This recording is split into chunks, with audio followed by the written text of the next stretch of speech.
Well, the Survivor specialist Phil and Will are back, and we are joined by Peridiam. Don't know what that StreamYard thing at the bottom was that just popped up, but we're doing a new fantasy game. This is exciting. Very, very amped to do this.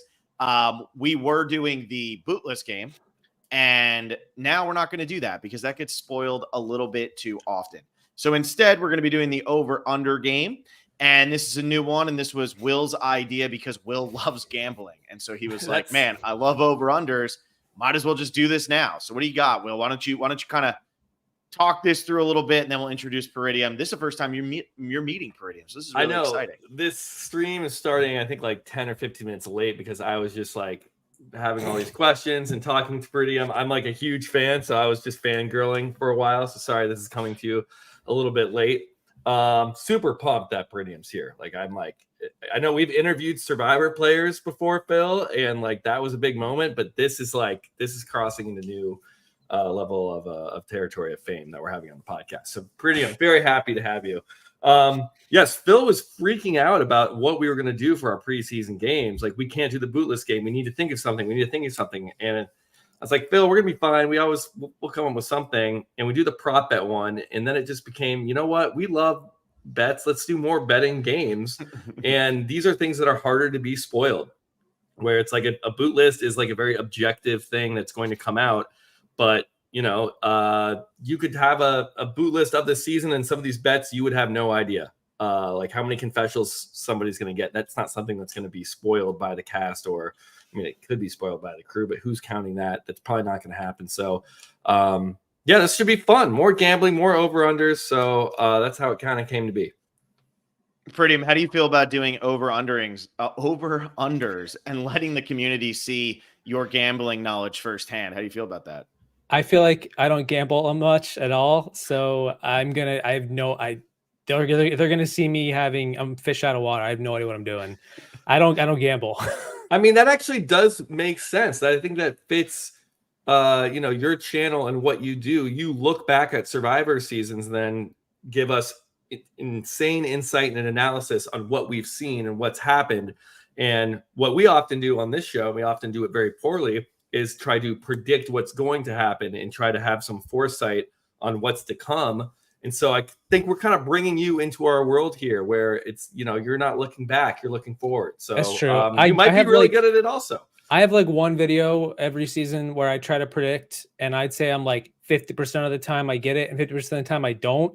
But I also play it safe, even in my gambling, because I pick 4 people by episode 3, which is like playing bowling with like the pin, like the lanes up, the gutters, whatever. yes. The gutters. So like it kind of doesn't feel like much of like, even if I get it right, I don't really. It just gives me something to talk about.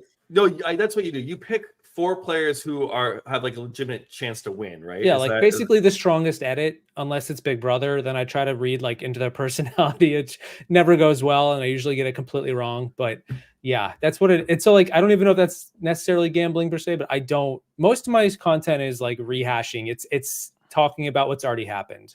Mm-hmm. You're a really good hedger, is what it sounds like here. It seems like that's your goal. I hedge my bets. That's actually really true. I have like a formula of like pick a duo. A lot of times Survivor loves their duos, so I go for a duo. Pick like the dark horse. There's always like one player that sort of stands out, and there's an X factor about them. And then just like a personal pick or something like that. I don't know. Yeah. You did the bootless game with us last season, I think. Do you remember how you did on that? I think I had Kelly. I know you had D. I remember you picking D. I did. That one felt good. I did really well on last season after not doing very well on season 44, but I did have D. Let me see if I can find our season 45. I'm pretty sure I was feeling high on Kelly. You had Kelly at 1. You had Austin in 2nd place. Oh, did I? Look at that. I didn't remember that. Okay, there you go. And then if you were wondering how you did in 3rd and 4th place, you put Sabaya and Brandon. So there you go. All right. ... Not too good there. I had just Jake at 1. Ladder a little faster.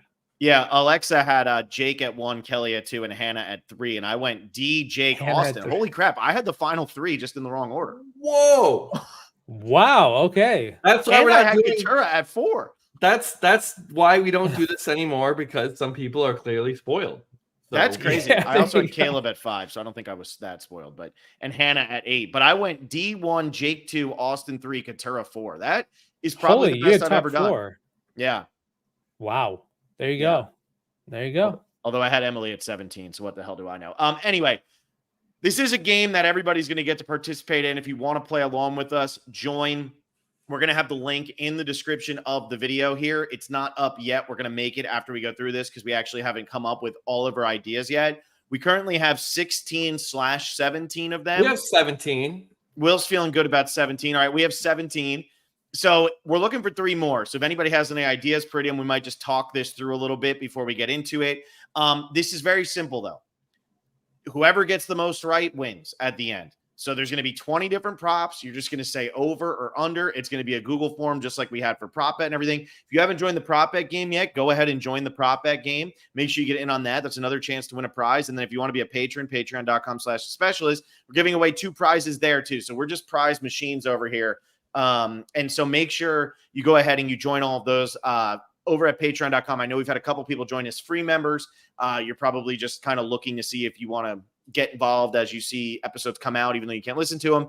It's only for the top tier patrons for the games, because at the end of the day, we're giving away prizes. So that's going to be for our top people. But yeah, we'll have the link up in the description tomorrow. And I'm going to go through these real quick. And I'm going to talk. We want ideas from the chat. If you're listening right now and you have ideas for an over-under that we haven't mentioned, we do want to hit 3 more spots. So I know, Phil, you're about to read them, but if someone has a good idea, with these, they always have to be very objective. You can't be like, how many times is it look rainy? Yeah. That's tough. That's tough. Make sure these are accurate, everybody. All right, number 1, I have over under 6.5 votes to win for the winner. So last season, I think, was the first season in the new era that did not have the winner get at least 7 votes. I think for the first 4 seasons, it was all 7. Last year, D got That's 5. a good line. That's a good line right there. I really thought through these lines. I really did. So we'll talk more about them as we actually start to break down what side we're going to take. So let me just kind of roll through a little bit here. Over under 1.5 votes cast against the person with the fewest votes against them on the season. Over under 5.5 votes lost throughout the season for any reason. Over under 4.5 rewards at the sanctuary. Over under 5.5 immunity idols found, hidden immunity idols found. Over under 2.5 people to play their shot in the dark. Number 7, over under 4.5 votes negated by idols. Number 8, over under 5.5 players to win individual immunity. Number 9, over under half of a quit or medevac. Will there be anybody to quit or medevac? Number 10, over under 3.5 journeys. Number 11, over under 5.5 endurance challenges. Number 12, over under half of a tribe swap. Number 13, over under 4.5 players with 60 confessionals or more. 14, over under 3.5 members of a single tribe to miss the merge. 15, over under 29.5 as the age of the winner. And 16, over under 4.5 rewards. Now, this doesn't include combo immunity reward challenges. I'm looking for just reward challenges where it is specifically they're playing for a reward. They're not playing for immunity. They're just playing for a reward. Will there be more or less than 4.5 of those? And then Will added this one in here at the end. Over under 6.5 times that Jeff wears a black shirt. Feel free to tweak that line if you think. Does anybody have the numbers on what color shirt he's wearing the most often these days? No, but it's like 6.5 seems like a lot. Well, here's the deal. It's not. So basically, all the shirts are some shades of blue. Black is the only one that isn't a shade of blue, but he doesn't wear just one shirt per episode. If that's where your head immediately went, so like, oh, there's 13 episodes, 6.5 feels like a lot. There are 2 to 3 days per episode, and he will wear 3 different shirts. You might get 3 different Jeff color shirts, especially if you have 2 challenges and a tribal council. You probably have 3 different shirts. So, yeah. Peridiam, how do you feel about 6.5? I think 6.5. I would say 6.5 is about right. I do not pay enough attention to what Jeff's wearing. So unless he gets like featured, I have no idea. I do think of like his glasses from the earlier seasons, but I don't think he brings those shades back. Like those cool ones that he wore in like Marquesas or something. Mm-hmm. or like that hat that he had. I don't remember what season that was, Thailand or one of them, Cook Islands. I don't know. Where he was wearing like the sun hat, right? Yeah, like a wasn't sun just hat or something like that. I'm like, that's when I remember I can pick it out. But off the top of my head, I'm like, I do know when I put together the thumbnails, I look for Jeff Probst. I try to use different variations of him. So there are times where he's got like a different hat on. Like, I don't know if he has the same hat every season. I haven't paid enough attention. This is like stuff I don't know. No, it changes. The hat changes. Does he change his hat like every few episodes? Like, I'm sure he has the same coloration, but I think he does mix it up with the shirt. It's like, because there's like, I got the one behind me where it's like the white with the black, but he's got one with orange. He's got one with green. Orange. He's got blue. It's brown, the same Survivor blue. hat with the brim is the color, and then it's got the Yeah, I'm like, I don't know. All right. I don't know either. So I'll leave it at 6.5. And maybe this is one where somebody's just going to pull this out and be like, wow, that was so easy. Thanks, guys. Because you guys just aren't paying attention to what color shirt Jeff's wearing. But Will's kind of thrown out. This kind of shows like I as somebody who works a lot in sports gambling, I was really thinking about these lines. I was looking for averages. I was looking at myself as an odds maker, as somebody who is going to come out here and say, okay, this is a realistic line. And Will is kind of coming in as that guy who says, oh yeah, of course he'll throw it for 250 yards. There's no way he won't, without really looking at stats or anything. He's just saying that. And that feels like this 6.5 black shirt line here from Will. I think this one would be like, I think it's fun because it's like not something that's readily available to like look up past history of it. Like you can't just be like, who is keeping track of that information? I think you would really have to go through probably the new era seasons and then count how many times he wears a black shirt in a season to really set this line accurately. And I think that's actually fun that it might not be set. It might happen once or twice per season. It might happen 12 times per season. Like it could be all over the place. So I think that's fun. I think it's having some in there that aren't so like we have all the answers. Add some variance. Yeah. All right. So we need 3 more. Right now, so far, the chat, Blake Mason had said over under 6.5 people to win individual immunity, but we already did 5.5. So I have that one in there at 5.5. We don't have anything else yet. Willie D at the beginning did say I got the over under on how late this will be at 7 minutes. I took the over on that one because we were about 13 minutes. I was just asking Peridiam nonstop questions. Yeah. What do you something to do with advantages, like over under players finding not just idols, but like not shot in the dark idols, but like something to do with advantages because those seem to be all over the place. I like the idea of like individual players finding advantages. So like you could do over under 6.5 players find an advantage. Because if you start being throughout the season, but you could do does a vote or advantage get stolen at like 0.5, and that could be knowledge is power or steal a vote. And it's like, are we going to see that? That's true. No, you guys hate that. I'm getting dead faces here. I think these are 2 separate ones. I do feel like there's a possibility for both of these. And I think with Peridiums, what I like about it is people do talk about how it's advantage getting, advantage getting, advantage getting. But rather than talking about will there be more or over under? Will was getting mad at me earlier because I said more or less. But will there be over under? Yeah, you were typing up the ones in the sheet, and we're like, it was like phrased more or less than. It's like, man, this is called the over under game. Just say over under. But I like with Peridiums because instead of trying to figure out are there going to be over under 16 advantages on this season, we're doing will there be.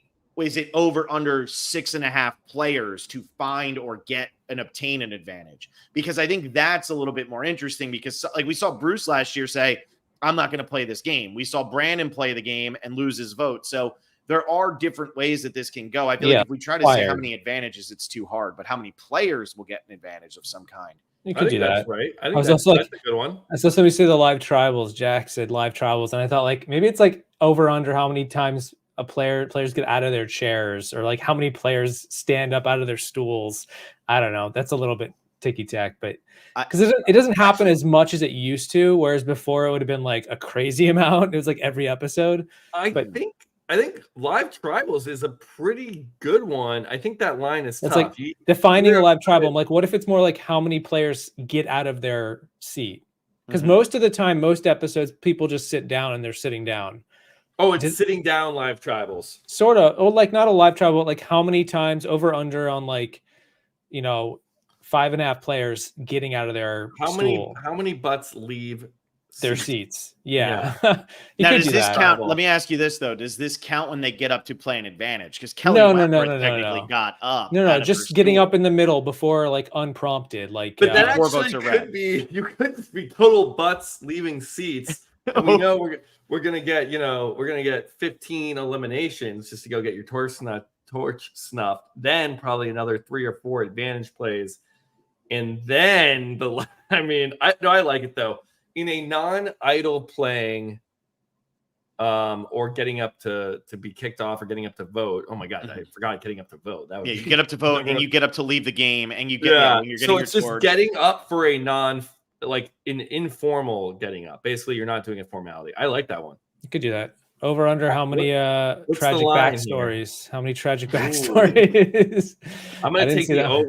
Even if the line was 18, I would take the over.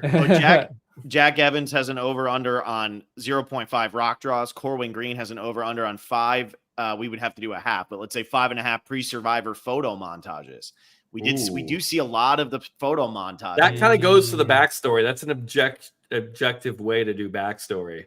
I would probably put that. What did you put that at? Is 5.5 is a pretty good line for that. I feel like that's a good line because I feel like it's about 1/3 of the cast probably gets it every season, right?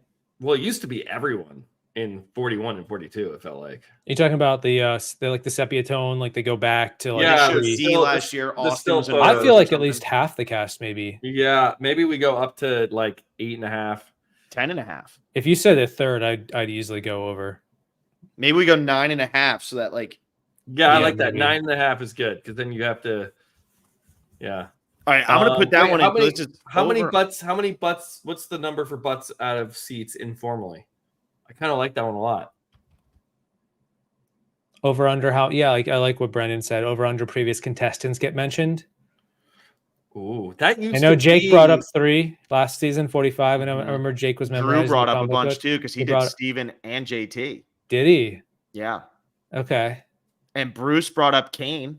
We used to do. That's true. We did name dropping bet with that. We did, and then we stopped doing it in the new era because they kind of stopped doing it. And last season they just did a million of them. I mean, Cyber likes that. I think I like that one. So under number of auctions happening next season. Yeah, that's under. We're taking the under. Unfortunately, they don't have the under the resources necessary to complete an auction. Yep.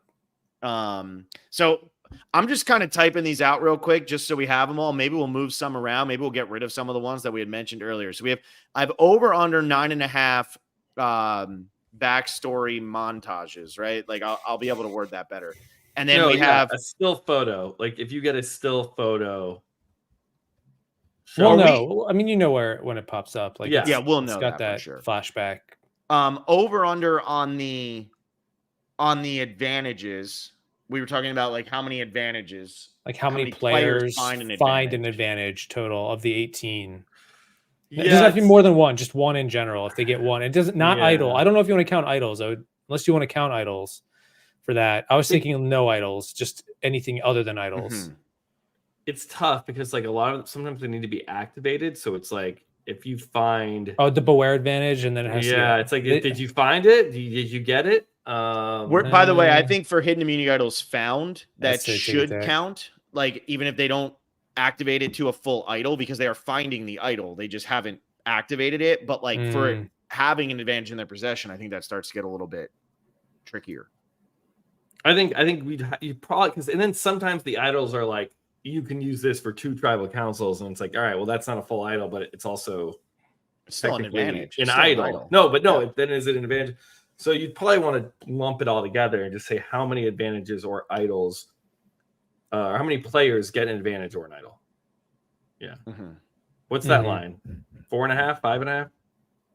Do you know what that line would be at this point, Peridiam? I feel like I just know that when I was making the hidden immunity idol over under 5.5 in season 44, there were 6 idols in play at one time. Wow. Yeah, I mean, off the top of my head, I don't know it until I do research on it. I don't retain the information very well.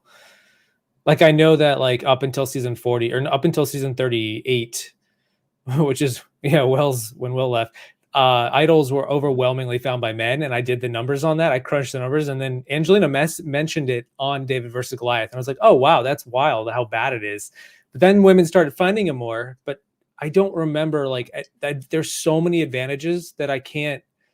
It's just a giant blob of data that I don't know off the top of my head. I'd have to sit down and just map instead it of out. doing advantages, then should we do the butts getting out of chairs and the I like references to past players? I think it's I funny. like both of those. But I it like can't. both of It's those. like impromptu, like in before Jeff says get up to vote, or before butts out of chairs. I think we should specifically say before Jeff says get up to vote. I think that's it's like for do like chat reasons, like conversational reasons, not for like I'm gonna get up to play an advantage or play an idol. It's informal. It's informal. You're not formally playing an idol. You're not formally playing shot in the dark. Right. Which shot in the dark used to be you did it yourself, and then it became now you get up and give it to Jeff. So I think we'll know when we see it. It is getting up without a formal reason. Now let me ask you this though. Let's say somebody like Ben on this season just loves getting up. If Ben gets up at 7 different tribal councils, does that count as 7, or are we talking individual players for this line? I think that's 7. I think it's the time. Okay, so it's just like how many times people are getting up. Now let me ask you this, because we got to clarify, because people are going to want to know. Yeah. What if Ben gets up, goes and talks to let's say Mariah, okay, then they sit down, and then Ben gets up again? I would say it's butts out of seats informally per tribal. So it's like you can only get up once per tribal. You can only count it toward because once you go live, it's live, and then if you get up, sit down, and get up again, like you're like, oh, you didn't hear me. Let me go tell you again. I think it's just one time. It's one because there's still one per tribal. Yeah, one per tribal. You know, so it's like so Ben could count more than 13 times, but he can only the most is 13 times because there's 13 episodes. Yeah, sure, why not? Whatever. What if someone stands up to give their final tribal council speech? Is that unprompted? Is that a that is unprompted. I mean, I guess if you want to go there, yeah, you could. I'm just trying to think does that? Of all the... I don't think there's a single person in the history of the show. Who called you, Will? Who called you and said, hey, by the way, this person's going to stand up at the end. Make sure you get the advantage in the over-under game. Actually, the reason I brought it up is because it's weird. I've worked on some other shows and where that has happened unprompted at the final 3, the person stands up. They do it on Big Brother. There you go. So sometimes. That would be a good question on Big Brother. Like, how many will the finalists like stand up or not when they're giving their speeches? Sometimes they do, sometimes they don't. Survivor, they never do. I don't think they ever have in the US version. I'm pretty sure they have. That's so crazy to me. I feel like you would just. It would kind of be weird though, because everyone's sort of sitting down. I feel like the height different. I don't know. Maybe have you been to on set with the tribal councils where it's like to me it looks like everything's kind of low, so if you stand up you might be towering over it. I don't know. You would be, but I think it would be like this grandiose, like all right, and then you can kind of like pace back and forth and really like it might just be a little showboaty, but it would be very showboaty, but some people might not even coach did that, you know. It's like and I'm sure they would just say no because we have the lighting framed perfectly for your height and the seat that you're in. And it would just be a no from the producers. That's maybe why we haven't seen it. So, all right, maybe we just start this thing off. I think that gets us to 20, though, right, Phil? I think. Yeah. So it's 17. We're gonna have over under Jeff wears a black shirt 6.5 times at Phil. That line for seats at Tribal, 15.5. Yeah, dude. What? I mean, if you looked at like 41, like they had the shot where Sydney goes, that whole cast stood up in that one. That would be. That still probably goes under though. For the you're basically looking at like, is there going to be at least 2 episodes where people have a live tribal? I'm setting it at 15.5. Okay, I just feel like a live tribal could happen at like final 8 or final 7, and then you get this. Everyone gets up, and you're still not winning that. Okay, we'll get to it. We'll get to it. So let me just say. So then over under Jeff wears a black shirt 6.5 times. Over under 9.5 backstory montages. These are for individual players. I got to get the wording right so I can send it over to intern because he's going to put this out tomorrow for us. So I guess he graduated to Robert now that Alexa left. More or less. Yeah, more or less. So then I have over under 15.5 butts off seats at Tribal, and I have over under 5.5 past players mentioned. Is 5.5 too much for that? Yes. You think that's too much? Mm-hmm. I don't know. I think they definitely showed. They definitely last season had at least, I can recall 6 off the top of my head, at least. Whoa. Okay. Yeah. Maybe I'm way Because off. Jake put out 3. They mentioned Boston Rob and Amber. They Mhm. mentioned Kane. Steven and JT. Steven and Kane. It's 8. Kane. That's 8 Yeah. now. And Yeah, every time Bruce got mentioned. Yeah. Well, I guess you could. I wouldn't count. He's on the season, but anyway. No, I'm kidding. But also, no, technically he was a prior Survivor player. When Jake won that challenge, he was whatever the 3 seasons where it was like Denise, Ben, and JT. and JT. Yeah. Yeah. So like he did say all of them. So maybe they're thinking in that way, and you are getting a lot of super fans. So 2-hour episodes for the first 2. I think 5.5. Brendan in the now is saying maybe we should do 4.5, but I think it should be 5.5. Okay. I'm with it. What do you think about the 15.5 butts, Peridiam? Is that too much? I just want to keep asking about butts. I think this is fun. Is 15.5 too much? I don't know. I feel like the variance is so high here that it could be 0. It could be 0. If it happens like more than 25. once, you're looking at breaking that easily. If it happens, if it doesn't happen more than once, I think it's easily under. Let's say if it's gonna happen, it's gonna happen around the merge, and it's gonna be the first Mhm. few episodes of the merge. If it doesn't happen at that point, it's a 0. It is the initial one, basically, that our who put it out? Someone in the chat said 1.5 live tribals. I mean, that's essentially what we're doing, but we're doing it in a little bit more of an objective way. I would definitely go like 15 at least, 15.5 at least, but I think it's fine. I like 15.5 because this will to bring it back to the Super Bowl, which I know you were really excited about the result of. So anytime I can bring it up, I like to. But it's kind of like Kyle Juszczyk in that game, where Kyle now Will's not even going to hear my point, and it's actually a good point. Where Kyle Juszczyk's receiving yards line was set at like 4.5 yards, and on the first drive of the game, he had a 17-yard catch. Oh, so I was on that bet too. So I was very excited about that. It was literally. I think I had it at over 5.5 receiving yards, and it was. But whatever it was, he ended up with 22 or something. So you're always going to have maybe one bad line where it's you're banking on an explosion. And I think that in the new era with these players, maybe we get the explosion. Yeah, I can see it. All right, let's start doing these then. So let's start off. Prop number 1. And again, for those of you who are following along at home, I just want to reiterate the link for the description will be up in the morning. We'll also tweet it out. We'll put it out on our socials. I'll keep adding Peridiam, and then Peridiam will retweet once, and we'll get like 10,000 people to sign up for this instead of our 25. Can you give us some subscribers, man? Yeah, I'll go down and get a few and give them just over. Grab like 20K and you'll still be fine, and we will triple in size. I think that's how it works. Absolutely. I'll go solicit to a bunch of them and see if they can send them over. This is one of those things where you see how likable of a person I am that Peridiam keeps deciding to come back to us year after year when like, how can I help Peridiam? I don't know, man. I'm going to make him a gambling addict. That's what I'm really here to try to do. It's all about. That's what we're about. But all right, let's do this. First one, over under 6.5 votes to win for the winner. Will, I'm going to actually open this up to you first because you're doing your new era rewatch over on the Patreon. And I feel like you probably have the freshest take on this because you just watched them all. Was it fluky that we got 7 votes for the winners in the first 4 seasons of the new era, or no? Fluky in terms of like, you think it was the coincidence, or is there something about the new era that is leading to the 7-1 vote? Is there something about the new era that's leading to the 7-1 vote? I don't think it's so much new era as I do think it is more like modern Survivor. I think when the game provides more of these advantages and opportunities for players to do stuff like physical things that you can point at and look at, it makes it more objective in terms of like that player did more. Whereas earlier on, when there's not as many toys to play with, it's all about do I like you? How are you socially? And that's a little bit more subjective. So I think you get the votes tend to be closer that way. But I still feel like I'm going to go under here, and this might just be an optimistic thing.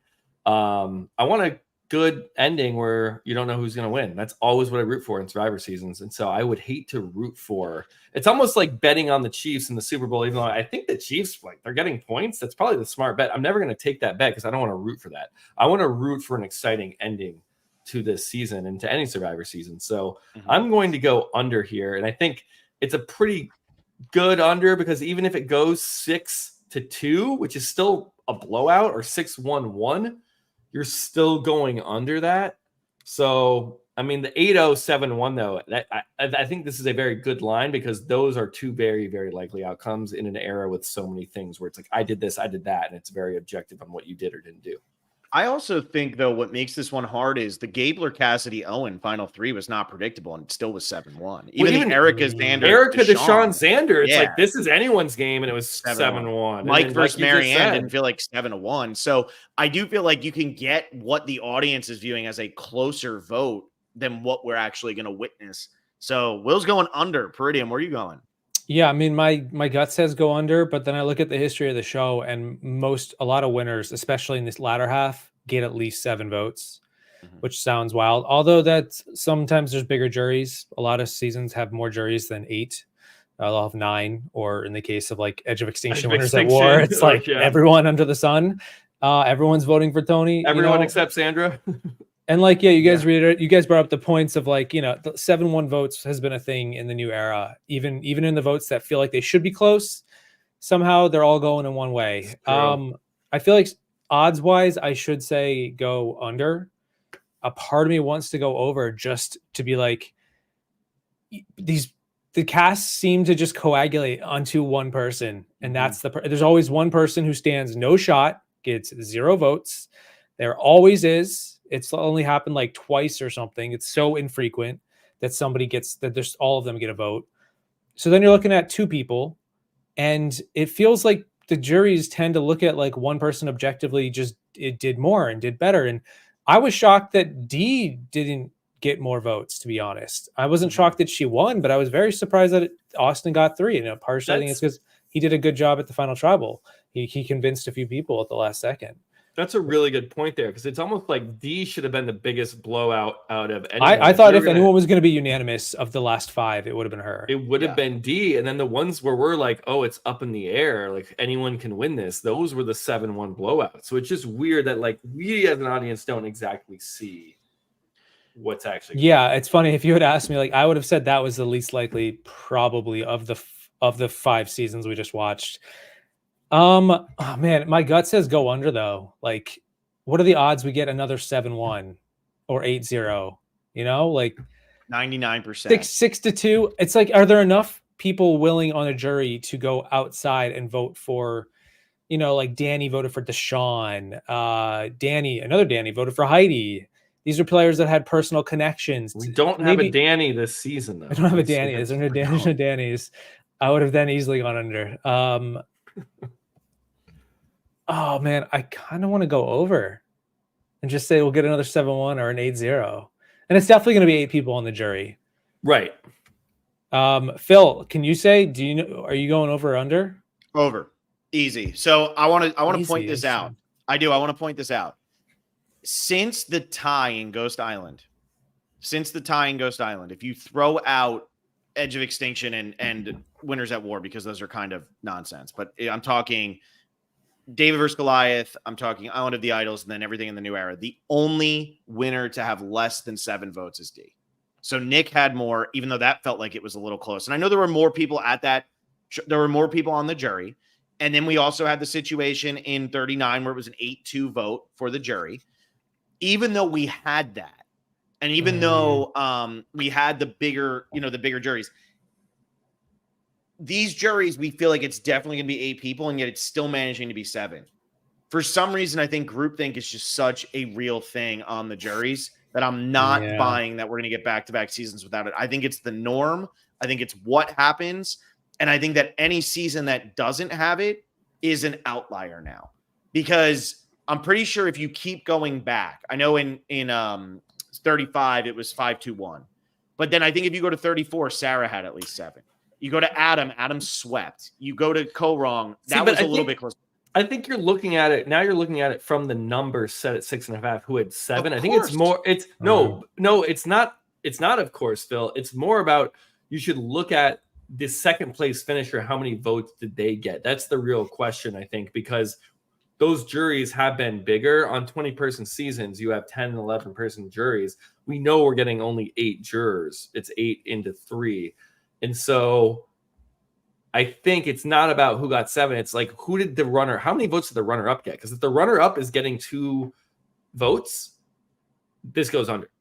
So that's what I think is more important to look at. It's Not that just you're not wrong. happening in the new era, though. No, that's fine. No, I know in the new era. I think just in terms of like looking at this, I think a way to look at it is be like, did the runner up get 2 or 3 votes? You know what? And I don't think it has happened. I'm getting pessimistic. Listen, I'm gonna say over.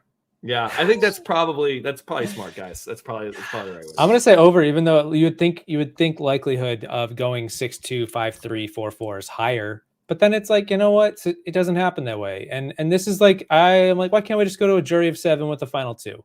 It works. It creates by far the most compelling final reveals. I don't want to watch like all the votes get dumped on one person. Like I want to, like, if you leave it down to 50-50, people are more likely going to make it a closer vote. Yeah. Even if it's like Rob versus Philip Shepard, maybe Philip still got one vote anyway. But the reason they went to 3 Probably was to try to mix. They tried to combat. Jeff just wanted more of his favorites in the finals, so that was all. It wasn't about really like making the votes closer. I don't think it was to get bigger names in the final trial. Yeah, it was like they were tired of the best player finishing 3rd. Yeah. Or I mean, what I heard was it didn't have anything to do with Terry. It was actually all about getting like more of the biggest players in the final 3, but it didn't have so much. Maybe Terry factored in. I don't know. I think it's probably looking back in the show. You look at like Sesternino in Amazon. It could be. That's like a Johnny Fairplay. I mean, those first few seasons, like the 3rd place person was often like. But then we don't get Sandra. You know. Yeah. Anyway. Hey, all right. So we have 2 overs and an under there. Over under 1.5 votes cast against the person with the fewest votes against them on the season. So I'm going to provide context for everybody here. The only season in the new era where the person with the least amount of votes had more than 1.5 was season 41. And a lot of that has to do with the fact Jackson was pulled from the game in 42. 44, Bruce was pulled from the game, and 45, Hannah quit. So there were still more people than just those who ended up with fewer than 1 vote or with 1 vote or fewer on that season. However, 41 was the only one in this new era. 41 and 43 were the only 2 seasons in this new era where we've really seen every single person actually go out of the game in a standard Survivor way. And in season 43, Gabler and Jesse both went under this number. Wow. That's crazy. 1 and 0. So, Peridiam, I'll open this one up to you first. What do you think about that? So the person with the fewest votes against them on the season, they'll have it over 1.5. I would say over. I feel like over is the right way to go, but that's just I don't know, at a glance. Yeah, there's a message in the chat here. Jay Blay, Maddie from 44 got voted out by a sole vote due to an idle play. And I think I'm going to go under because I feel like there's just so many ways to get eliminated from the game. You can quit and get medically evacuated. You can get idled out. You can have, not to, bring up the situation with Terry, if you get medevac, does that even count in this case? Sorry. It would, yeah. It would? Because you didn't receive votes. Oh, if you got medevaced, I mean. Yeah, so over under 1.5 votes cast against the person with the fewest votes against them on the season. So it doesn't matter how they go out. Hannah counted for this. 0 would be the fewest amount of votes. So if someone gets medevaced, it's like that. It ends the suspense of this one. Only if they get medevaced in the first episode, though, pretty much. Because you could still get medevaced later in the game. That's true. Votes and pile That's them fair. Up, so I just feel like there's so many ways to I mean, I know we don't have do or die anymore, but I just feel like there's just ways that this game, you can just go home. The more this series evolves, the less the votes are having just less and less importance, I think. And I think this one goes under. You're gonna have someone with 0 or 1 somehow go home. I don't know. It's crazy though. It doesn't make any sense. If you look at this, you'd be like, yeah, how are you going to get voted off the show if you don't have 2 votes cast against you? I originally had this line set at 3.5, and then I looked and I said, no, that's a terrible line. What are you doing? And then I was like, I'll drop it to 2.5. And I looked at 2.5 and said, that's still a terrible line. This has to be either 0.5 or 1.5 for it to even be contested. Because nowadays, too, you're starting on small tribes and people are losing votes right off the bat. So you could go to tribal council like Maddie did in that first episode where it was a 2-1 vote. That's it. Only 3 votes were cast at the first tribal council of that so season. if you get voted out 5-1, then this is already under, right? Is that what you're saying? Because they would have the least votes cast against them, most likely. No, so what I'm saying is like in the first. That's true though. If you get 1 vote cast against Oh you, no, like you're Maddie 5-1, and no, I'm thinking the opposite. I'm Yeah, so. but like let's say you got I'm idled confused. out, All so right. that's what happened to Maddie. No, right? but the idle out 5-1. Right. That was a 5-1 pile on, and then you play your idol. That's 1 Yeah. vote. You go Okay. home. So are you still going over? Or you want to go under? I'll just say over for the sake of going against what Will said. Yes. I'm gonna go under though. I'm gonna agree with Will. Yeah, I'm like I feel like under makes more sense, but I'll I say think over. over should happen like more often than not. It just feels like you always get something like weird out of these. I don't know. Yeah, there's always one player who just Like I can just see a new twist where it's like point your magic wand and they go home, and it's like, oh damn, they went home. They just pointed. All right. So number 3, over under 5.5 votes lost throughout the season. I'll go first on this one because we're going around the table here. I actually think I might have set this line too low because then I started to think it's not just losing a vote because you did like a beware advantage. You also go on these journeys and don't do something and can lose your vote. And I don't know what the actual numbers are on this. This was really hard to find, but I have to go over on this because I feel like this is an element of the game that Jeff and production really love right now is the fact that people can lose their votes and lose them often. Now, I will preface with this for anybody who's questioning. In the instance of Matt back in season 44, he only lost his vote once, even though he didn't have his vote for however many tribal councils or for however long. So it's just when you lose that vote, when your vote is taken away from you. But I'm still going to go over because I think now, let's say Matt were to lose his vote in the pre-merge and then he goes on another journey later in the game and loses a vote there. That's 2. That's not just 1. That's 2 because he's losing 2 different votes. I think that this goes over. I think we're probably going to get closer to 7 or 8 lost votes throughout the season. Yeah, plus shot in the dark, you lose your vote, right? You do, yeah, that's true. So, we count that as losing a vote, or you just you're sacrificing your vote. But that is a very good thing that we should establish. It's not lost. You don't know where it went. You know where it went, so it's technically where it is. It's like you're depositing your vote in exchange for this opportunity. Now, what about a steal a vote? Are you losing a vote on a steal a vote? I mean, technically, you lose your vote. I don't know. I would say shot in the dark counts too because you don't have your vote, but I guess it's not the same. So maybe we should change the wording of it, where it's like how many times does someone not cast a vote at tribal council? Because then that's a coverall of everything. I mean, you don't have to change it. I don't know. I could understand like the semantics of it. Because there is this new thing in 45 that we saw where it's like if you don't vote, you can extend your idol. And that's not really losing a vote, but it is. And I don't think that should be. I think losing a vote is you're going into tribal council saying, I can't vote tonight. I think that's losing a vote. And I think shot in the dark, I think there's an easy way there where shot in the dark just doesn't count. Yeah, no, I think with losing a vote, shot in the dark shouldn't count. You're right. Yeah. So I think losing a vote is strictly like, it's not, oh, I'm not going to vote so I can extend the life of my idol, or I'm playing my shot in the dark so I don't have a vote tonight. It's, I went and did something and I now cannot vote, or somebody did something. Yeah. Or I got to beware advantage. It's not a choice by you. I mean, it's a choice to open the beware advantage. What if you lose your parchment on the way? If you drop it on the other side of the podium and you can't find it, does that count? No, I think that would be a lost vote. That would be you lost the vote. You're like, oh, Jeff, I ran out. I can't find it. That would be a literal lost vote. So that one's good. Okay. So I'm gonna go over. 5.5. Peridiam, you said you don't bet a lot, and man, you are acting like the public right now. Just over. I mean, to be fair, the second one was because of Will. I'm going over, and also you now. You both are under, so I say it would be boring if we all did the same thing every time. But I'm saying over for this one. Like, yeah, people are losing votes left, right, and center throughout this show, and even in moments that I'm like, oh right, they did lose their vote there. Okay, yeah, no, I feel like 5.5 makes sense. Also, we haven't had this come up yet. I do think we all agree we could do something where we shift the line up a number until someone breaks and takes the under, so we guarantee that's how you set a line, really. I mean, if we're all saying over, because I'm going to go over also, and a big reason that I'm going to go over for this is because in season 45, post-merge, usually the losing vote thing on the journeys and the beware advantage, that's all pre-merged. Survivor went out of its way in season 45 to make sure people lost their vote in the post-merge, where they had this 3-3-3 immunity challenge where we split into teams of 3 at final 9. and the losing team all lost their vote and they had a chance to get it back. None of them got it back. It was like this really hard puzzle that no one could do. And so we had 3 votes lost in one episode post-merge when all of this happens pre-merge. So it's possible the producers learned from 45 and made it really easy, though. And now 46, nobody's losing their vote. That's true. But I saw how bad it was. That's true, because we saw that with Sweat and Savvy. They would always kind of overcompensate with the tribes who did the same thing. And then finally in 43, we got a different decision from the 2 tribes.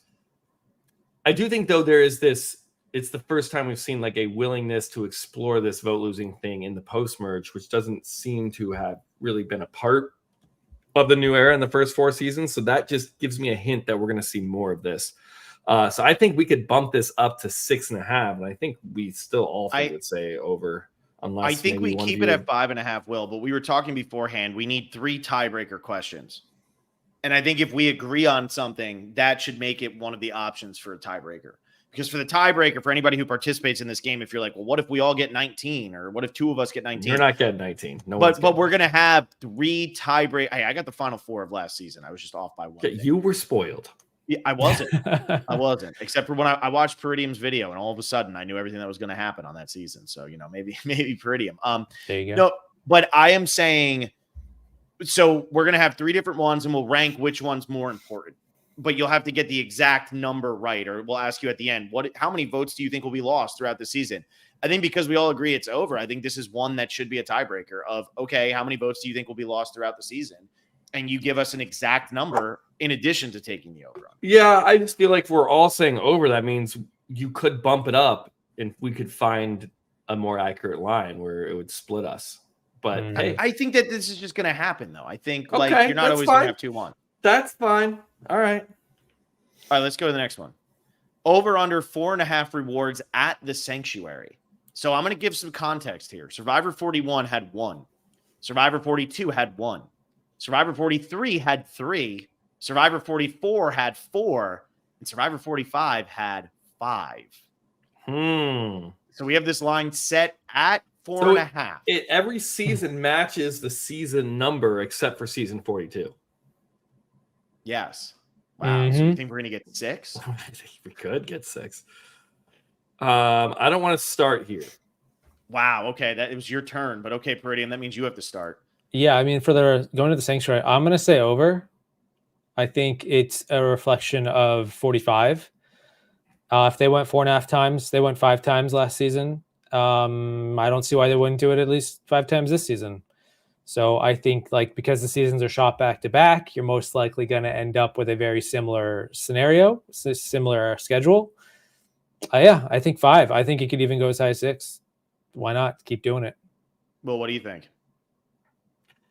I'm going to go under with this one. Also, you can put up this great comment right here. I was going to. I was actually put waiting. Up the great I was comment going to. here. Will is right. You all should be split on every over-under. There's no point doing it. That's couple of the C's, Rum and Gabby. That's what I think we should just agree for the next 2 hours. Yeah, I think what the problem is, though, Will, then what if we change that one to 6.5 votes lost and we're all just under? Okay, well, then we just made a great line at 5.5. I don't think that would happen. I think I would do it just to spite you, and I just paid Peridiam a little bit of money so that he would do it too. So now you have to be the only over. That's great. I would take over 6.5, and I think that's the point. Why are you going under here? I'm going under here because it's Survivor often looks at its seasons, and they as much as we talk about this show and we think about it. When the people are out there producing the show, it's kind of like, what's available? Let's do this. Let's do this. Okay. And then I think especially Jeff, he will then look back on what's happened and be like, holy shit, we went to the Sanctuary 5 times. I did not even, doesn't even cross his mind in the moment that was the 5th time going in one season. And it might be like, whoa, we need to do something else or dial it back. Now, maybe he doesn't realize this until after the full cycle is over, but they do have that kind of rehashing or kind of a post-mortem on a season or multiple seasons. I remember even on challenge locations wise, they'd go to these same challenge locations, you know what? That one's off the list for the next 2 years because we've been there way too often. And so I just feel 5 times in one season was already insane.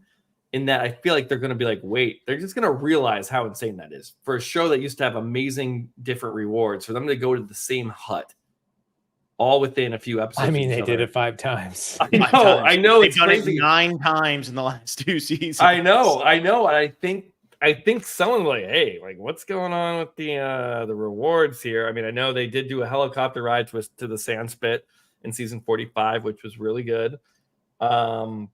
You got to think that they're not going to rely. They can't keep relying on the Sanctuary. So at least maybe this is some more optimism for me. I don't know. I think good things are going to happen a lot in 46. I think we're going to see a lot of the Sanctuary. I'd say a lot of good things are going to happen. Okay. I want good things. I want good things. We're going to get good things. Let's go for every episode. 13 times. I really think because it has its own slogan that Jeff is really trying to make stick, where good things happen. It does not have the ring of I'll go tally the votes. The tribe has spoken. Come on in, guys. It doesn't have that ring. It's terrible. Where good things happen. The Sanctuary. Is it better or worse than Sorry for You? Do you know he says that? Yeah, Sorry for You is way. Phil, you didn't know he said way worse. No. Oh, this was pointed out to me a few years ago, and now it's like the only thing I look for. Wait, how do you not know this, Phil? I guess I don't pay attention. Wait, can you guess when he says sorry for you? Yeah, now I want to know like what he thinks the context for him saying sorry. Is this like when they got nothing? I have no idea. No, that's when he says you got nothing. I got nothing for you. Head back to camp. Yeah.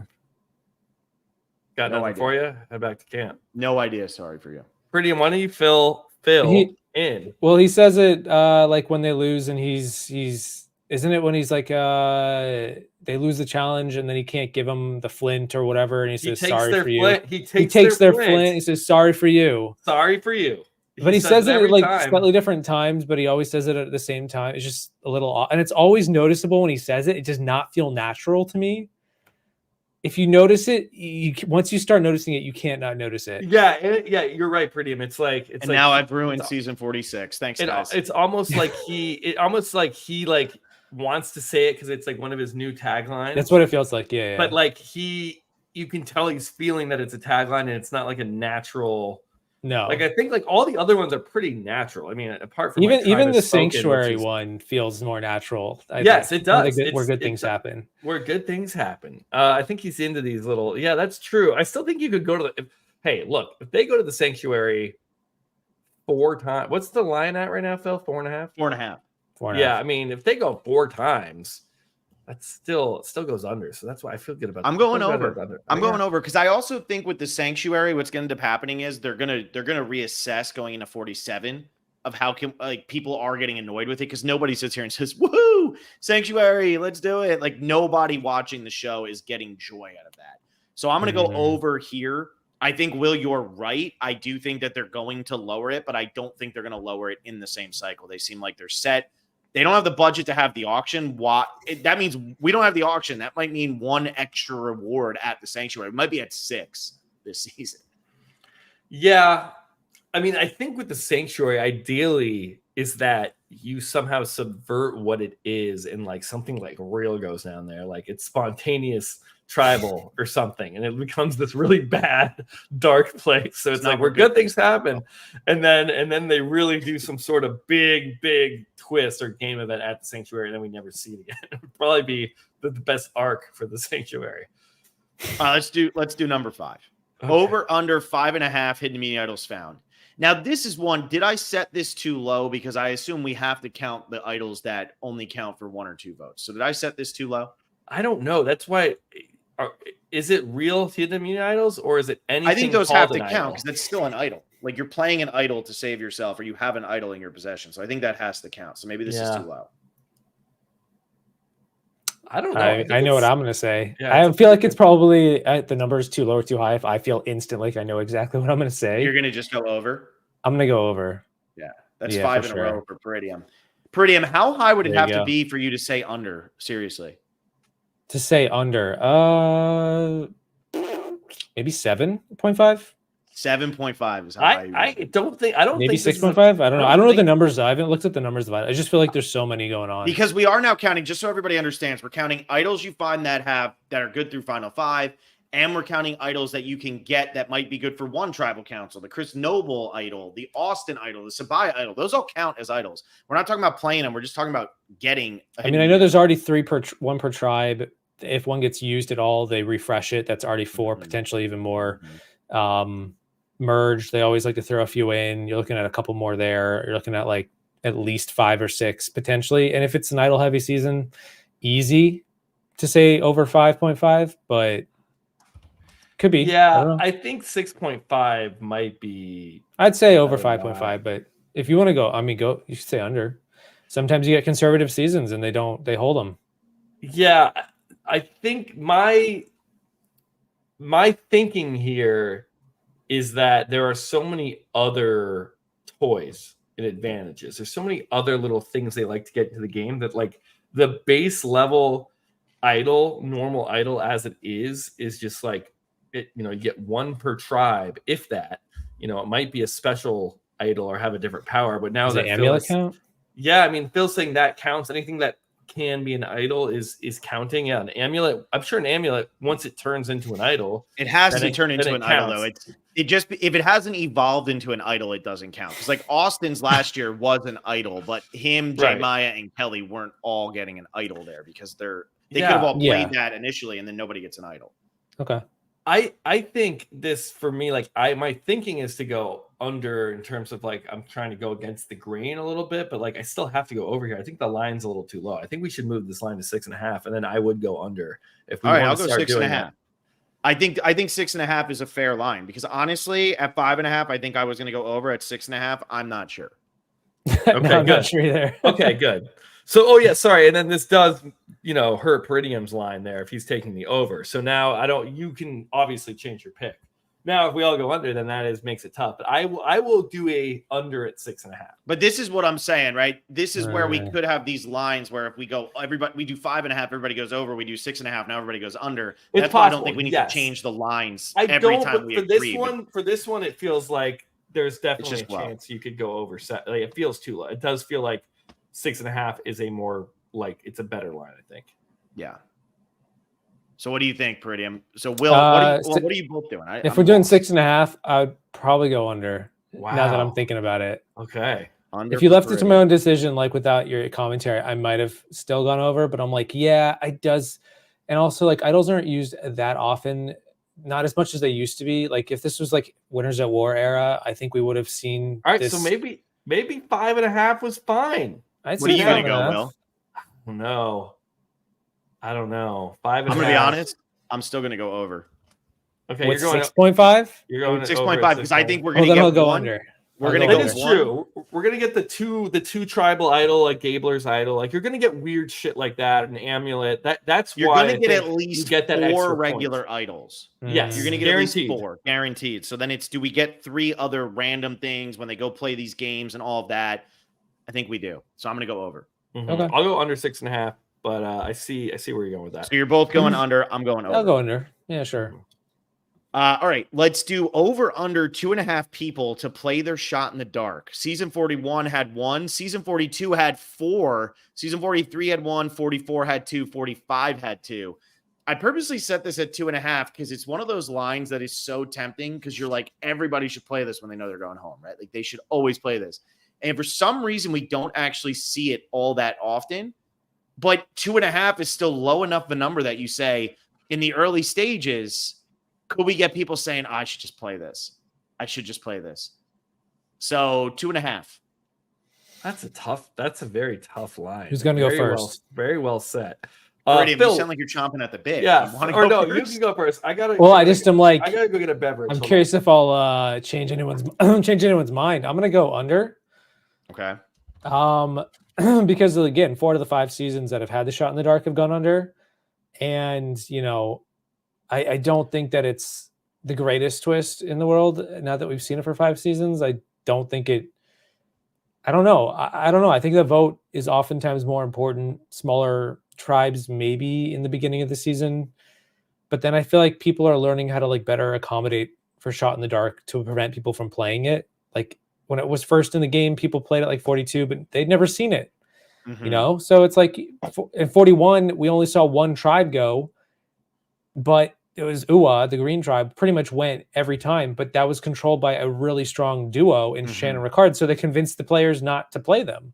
44 or 42 was the opposite. We didn't have anyone masterminding it all. So players kept playing their shots in the dark.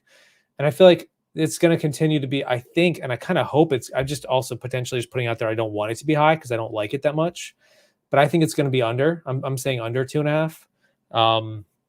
I think that's just more of an outlier to 4. Also, it wasn't 41 was only Sydney, which wasn't even in the pre-merge. So yeah, it was only Sydney. Will, what do you think? And she made a huge mistake. She shouldn't have played that. Not that matters, but yeah, no, that was a mistake. If she doesn't play and cast a vote against Evie, then she survives. She's in the game. Sydney's still there. This is a really tough line. I said that already. It's I do think you're going to get 2 on most seasons. I think 2 is about right. And then third one, I don't know.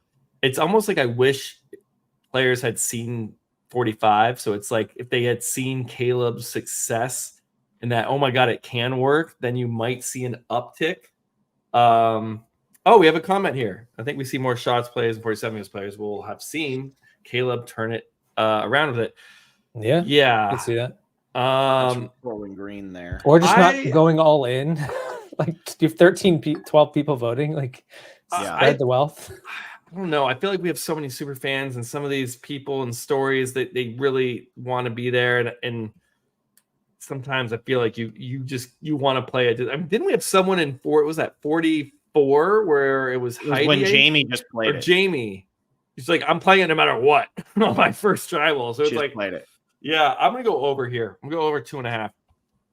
I'm going to go under as well. And this is, I think, out of all of them so far, I feel like this is the one that we have the most information on. That's the hardest to figure out. Because some of these, like, we don't have all the information, so it's hard. You're just kind of picking in the dark a little bit. Jeff's black shirts. Yeah, this one we do have all the information, and I still feel like it's a really tough one to figure out. Because when it's happening twice all the time, and it's like the last 2 seasons twice, when that starts happening, getting it one more time is not a massive outlier, but I'm still going to go under because I think that you're not going to get it from each of the players, each of the first boots on their tribe.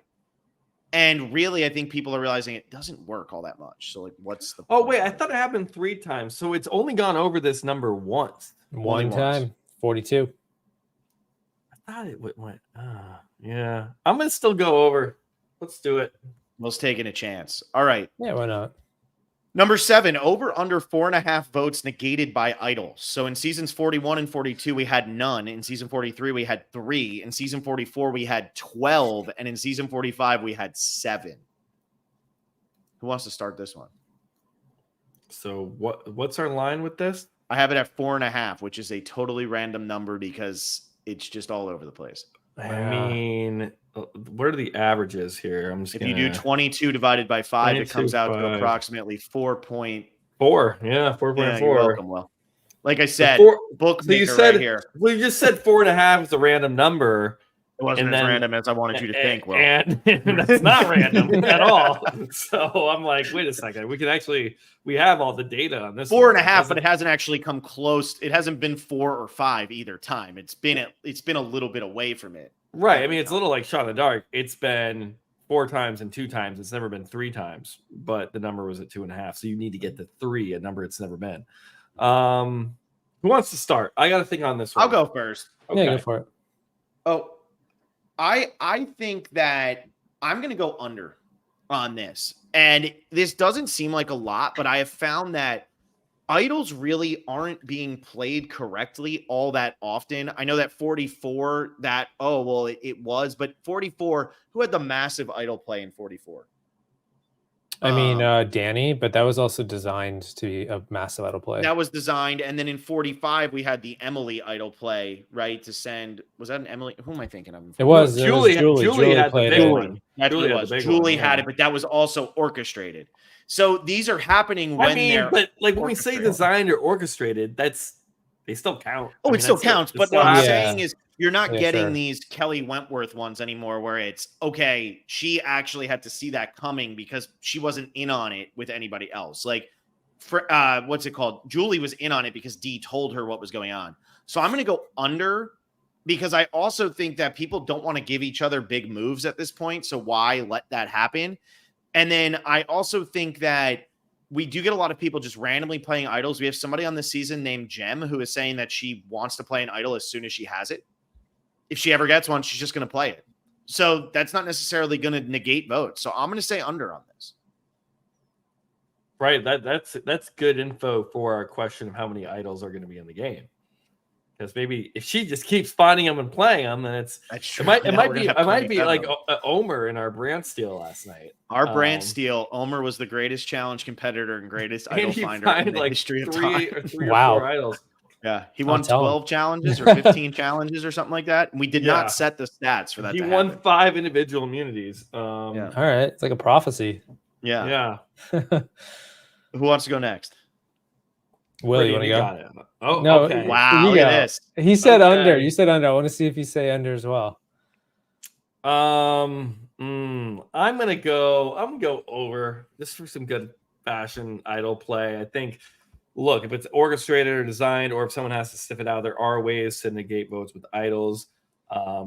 We think there's going to be, we were talking about moving that line from 5.5 to 6.5, or did we move that? We did move that line, right?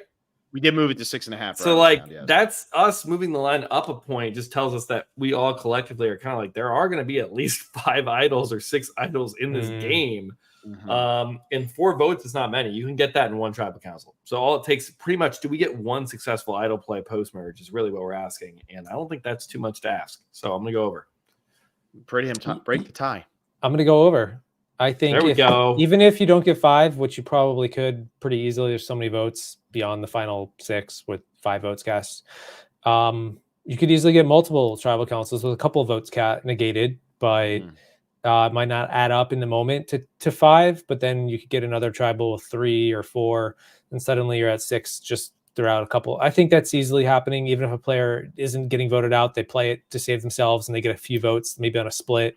It happens. It happens a lot of times. It's not an uncommon strategy. And I'm like, yeah, it's kind of surprising, but I think that's more 4.5 feels a little bit low in a way. But I also if I went 5.5, do you think you'd go under? I'd be more inclined to obviously to go under. I don't know. I don't know if I don't know. It'd be tough. This line screams to me like one of those lines you look at a game and it's like, oh, easy. And then you like think about it a little bit more and you're like, wait a second. It feels like the public Bruce could have destroyed this. Bruce could have destroyed this in one episode. He obviously didn't play his idol, but like most people aren't Bruce. Julie did it. Julie did destroy. She did do it in one episode. The final 7, right? I think a 5 votes negated over the fantasy. Although to be fair, they are losing their votes. We're thinking they're going to lose a lot of votes too. So if they're losing their votes. Remember, Brandon, no votes to negate. This wasn't a season where it happened, which was season 44, but Brandon played an idol and negated all the votes cast against him in the first tribal council, and he had the majority of votes, and he had 2. So, we could see that in tribal councils where 2 votes are getting negated. That could happen twice on 2 successful idol plays, and that's it. We end up with 4. I'm just going to say over. I think 5 votes is a barrier that's excessive. Okay. It could happen. So let's go over to this next one. This is my favorite line of the night. I'm so pumped for this one. Over under 5.5 players to win individual immunity. In season 41, it was 5, and 42, it was 6, and 43, it was 5, and 44, it was 6, and 45, it was 5. So it's alternated between 5 and 6, and the line is set at 5.5. I do want to preface with this here. If they're doing those challenges of they're split into groups of 5, like Dee and Kelly were on this last season, they both still won individual immunity there. So even though it was like they won reward and they still won individual immunity. So you could win individual immunity any way that it's making you immune. Over under 5.5 different players to win individual immunity. Is that one where duo? You said, is it a duo wins immunity? In that case, 2 duo. It's 2 people win it. Both of them won, yeah. So Kelly and Dee both won immunity, even though Kelly was still going to tribal council. Okay. They both went to tribal council. Dee won for her team the reward as well. I'll keep it going. Let's go with over. Wait, is Peridiam on every over right now? No, he's got 2 under. Okay. Well, it's because we moved the line up one of them, so I went under, but I would have gone over otherwise. That's why it's turning. Yeah. Partially because there's a pattern here, and I think it's kind of cute. You see 4, 5, 6, 5, 6 size. Also, because I'm like, they don't really put in massive challenge beasts, and the challenges are varied enough where it's seemingly, at least in this new era of the show, people are it's just a smorgasbord of people winning challenges. It's happened 5 straight times, and I'm like, and also with the duo, that's the double idol coming back where 2 people win immunity. That already puts you at 2. You're likely going to get to 3 without a second thought. So I'm like, I think at least 4. And I'm like, you know what? I could see 2 more people. I don't know. Like Romeo won in final challenge. Like anyone, anyone could win it. Romeo won in the final challenge to put them at. Romeo beat Big Mike and 6. beat Jonathan, and it's like, anyone could win these things. So I'd say 6. I think I could see it, but you definitely could go under though. That's for sure. Yeah, this is the torturous line. I love this line. Will, what do you think? This is a true 50-50. They're giving you minus 110 on this just to F with you because they know you're going to probably – this is a coin toss. Yeah, I think a big question here, which we might not be thinking about, is how is the premiere set up? And I say that because if you're merging earlier, if you're merging at 13 versus 12, that does give you one more immunity challenge. So I know that – we had the Jackson thing happen, and obviously Bruce, but some of these other, like I think in 43, it's like they only eliminate 5 people and then merge with 13. And then you're getting more opportunities at individual immunity. So funny, like because in 44 and 42, there were more different people to win individual immunity, even those had the people go out. Oh, wow. So that's crazy. So that didn't even matter. In 45, what did they do in 45? Was that merging at 13 again, or like the fake merge or merge? Well, Hannah went the full cycle, so it merged. Merged she went an Sifu episode. Technically, the merge was at 12 in that season. Okay. Because it was Sifu and Caleb. It was after Caleb's idol play. Caleb's idol play to get J Maya out of the game was technically not the merge, even though every single person sat together. And the next week wasn't the merge, the next week was the merge, even though everybody was separate. Yeah, I'm going to go under here. And I think as varied as the challenges are, I feel like they do have a lot in common towards the end of it, where it is some sort of balancing mechanism, and sometimes you get people who are really good at balancing and some people that suck at it, and that kind of will focus the wins onto a specific type of person. So look, this is a tough line, but I'm going to go under. And hey, maybe we see a challenge piece. Maybe Omer was letting us know, hey, there's going to be someone that wins 5 individual immunity challenges, preventing other players and from preventing that number from getting higher up. So let's go under. I'm going to go over. And this is a close one, but I think the reason I'm going to go over is similar to what Peridiam is saying, where if they're going to have any of these duplicates, I want that. And we know that they're going to split into 2 separate tribes at one point for a double elimination episode late in the game. That's when somebody totally random can win because it just split up that way. So I'm going to go over. I think this is going to land right at 6, but this is a true coin flip of a line. Yeah, that's a good one. Thank you. All right, over under. I mean, yeah. I think anyone can look at the data and set the line at 5.5 there. You probably would have done 6.5. I can feel that. Right.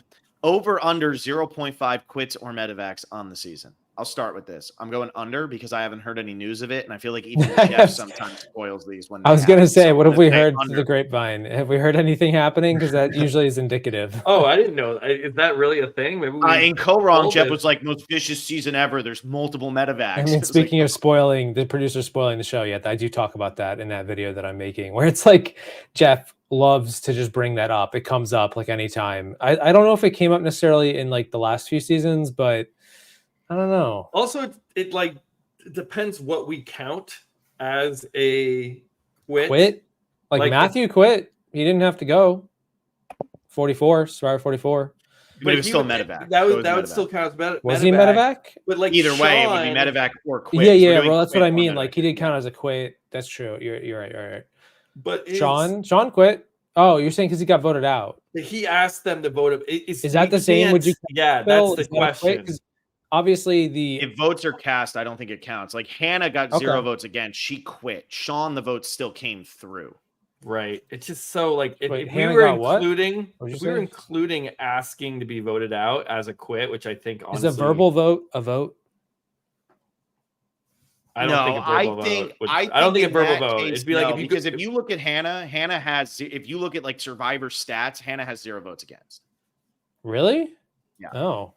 Was that a verbal vote? I forget. Was that what they did? It was. Yeah, I think anytime Maybe it's 5 verbal votes? or you don't, if you don't formally go cast a vote, According to the and Wikipedia is 5. That's 5-0. Really? Because then if you go to the 45 wiki over on Survivor Wiki, Oh Survivor. god, battle of the wikis. Okay, which know. wiki is worth more? I mean, I go personally Survivor. I use them both pretty interchangeably. Darn. Okay. Because yeah, that's a quit. Sean was literally voted out. Sean is the Johnny Fairplay of, is it a quit? Probably. Was but he Varner still voted was out? literally voted out. No, Varner was not like voted out. he was verbally voted out though. He was. But Brandon Hance, was he voted out? No, Brandon Hance was But not. they did go down the line. He was pulled from the game. Yeah, but they went down the line. They did. This is what I mean. To make this easier, pen has to go on parchment. We have to see the name on there. Okay. Well, that changes it. Okay. Yeah. Okay. So for this one, quit or medevac, according to the rules we're going with. So I think this makes it pretty clear. Hannah counts as a quit. Sean was voted out because Sean had votes written down for him to leave the game. Sean left. He was. Yes. Bruce and Matthew were either medevaced or pulled or whatever you want to call it. They left for reasons outside of being voted. So that's where I'm going to go with this. But I'm going to go onward. Had you heard from Bruce's medevac? Did you hear about that preseason? They showed it. No, I think they showed parts of it. We didn't know 100%. They showed the blood coming out of his head. Yeah, we didn't know 100% that he was going to get medevaced, I think. But they showed something in some of the promo of him, and you knew it was him lying down. Like you could tell. It was like when they showed Joe Del Campo lying down at Co-Wrong. It's like it's clearly him. We don't know for sure that he's getting medevac, but it's pretty obvious. Like something's going on. Did Hannah's quit get tipped preseason? I'm just wondering if you guys you guys have been doing all this preseason stuff, and I'm finally back in the game now, and like I didn't know. Obvious. I mean, I didn't know for sure. I didn't know about Hannah or Sean in the way that they went. I didn't know either. I didn't know. Okay, I'm gonna take over because Soda is very afraid of butterflies, and not very afraid. Sorry, excuse me. I don't want to understate this. She is deathly afraid of butterflies. So there you go. Peridiam, what do you got? I know you're not in on that joke. Will has been talking about he's seeing a quit from Soda this season. The joke is that you keep bringing it up as if I'm saying it's 100% going to happen. Where I said I could maybe see a quit here, and now Phil has like 100%. Etched it in stone as if I'm like, that's like what I'm living by every day. I wake up in the morning and have my coffee and go, Soda's quitting. No, that's not the case. It's sort of the opposite logic now for my versus the shot in the dark where I said under because I don't want to see it. I don't want to see people quit a medevac, but I'm going to say over for 0.5 just because we've seen it so often so lately with 44, 45. I don't think we saw it in 43, but hey, 42. People don't like 43. So what are you going to do about it? I guess this is what I mean. Quits and medevacs make a season better. Wait, people don't like 43, the best season of the new era? People don't care for it. The online fan base thinks it's one of the worst. Weird. It's like easily to me the best season of the new era. But you know what? No quits. Were there any quits or medevacs? I don't think there were. No, not Mike Gabler just put them all on his back and carried them. He carried them all. He did. So this is what I mean. People just quits and medevacs make a season better. What's your opinion on Survivor 43? I think it's okay. I think it's for me somewhere in my middle of my rankings. It's you guys love it? Is it your favorite of the new era? It's my favorite for sure. It's my favorite of the new era too. And my favorite is 45. 45. I like 45 the most. I would say I would have that number 2. 45 harken back to me to my favorite seasons with I don't need the craziest gameplay ever with I don't need Cambodia voting blocks. I don't either. I think the long episodes absolutely helped it, but whatever, it is what it is. It helped it. If they were 42 minutes, I wouldn't like it as much. 43 is okay. I have it in the middle. It's in the middle of them. I think it's above 41. I think I ranked it below 42 and 45, but I think there's an argument to be made for sure that it's above. I think they have merit. Mm-hmm. I think the winner, the most mind blown I've been of a winner ever. See, I get enjoyment out of that. I know that pisses people No, I did too. Just the sheer fact that we don't know. We're holy shit! We're actually going to read the votes. I'm I don't know who's. That was the I second love that loudest feeling. I've ever streamed for a while. That feeling when I'm number one scrambling in my mind to be okay, wait, Cassidy, and then I actually was is Owen winning? There's no way Gabler's winning. Mm-hmm. When I get to that point, that's when things are just all over the place. When I'm is this person actually winning? I don't feel that very often. So I'm like, Right. I appreciate That's such that a for sure. unique experience with Survivor finales, and Oh, so it's like so it's unique. so rare, and so to get that in that season that also had a lot else going for it, like I love that the pre-merge of that season I thought was like great. That Baku tribe is still like for me like one of the funniest tribes. Baka, yeah, Baka. Baka. Is it Baka? The yellow tribe. It's just so Yeah. good. It's so good. Anyway, next one. Big Show Gano wants to know who the loudest ice cream for. Michelle, Michelle, obviously Michelle. Yeah, Obviously. come on. Are you new here?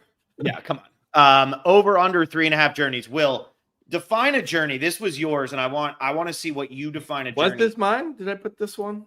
I think you did. Yeah. Okay. I think you put these four. This grouping of four here was a big Will time.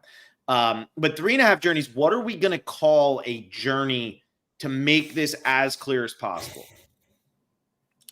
Oh yeah, we did talk about this at the end of one of our podcasts. Yet was that yesterday? Oh man, my mom. So we've done so many podcasts. We've done so many podcasts. I don't know what is Dude, going on. Our Traders podcast was popping off with comments hating us so much for just being Survivor fans. So anybody want to go check that one out? It was a good time. We were pissed. Isn't Sandra? She's killing it. Like, what do you want? No, supposedly we're just homers for Sandra at this point. We're just. Well, you mean she's crushing it? She's like, we playing are one of the best literally faithful games I've ever seen. We're just total assholes, Peridiam. That's all I know.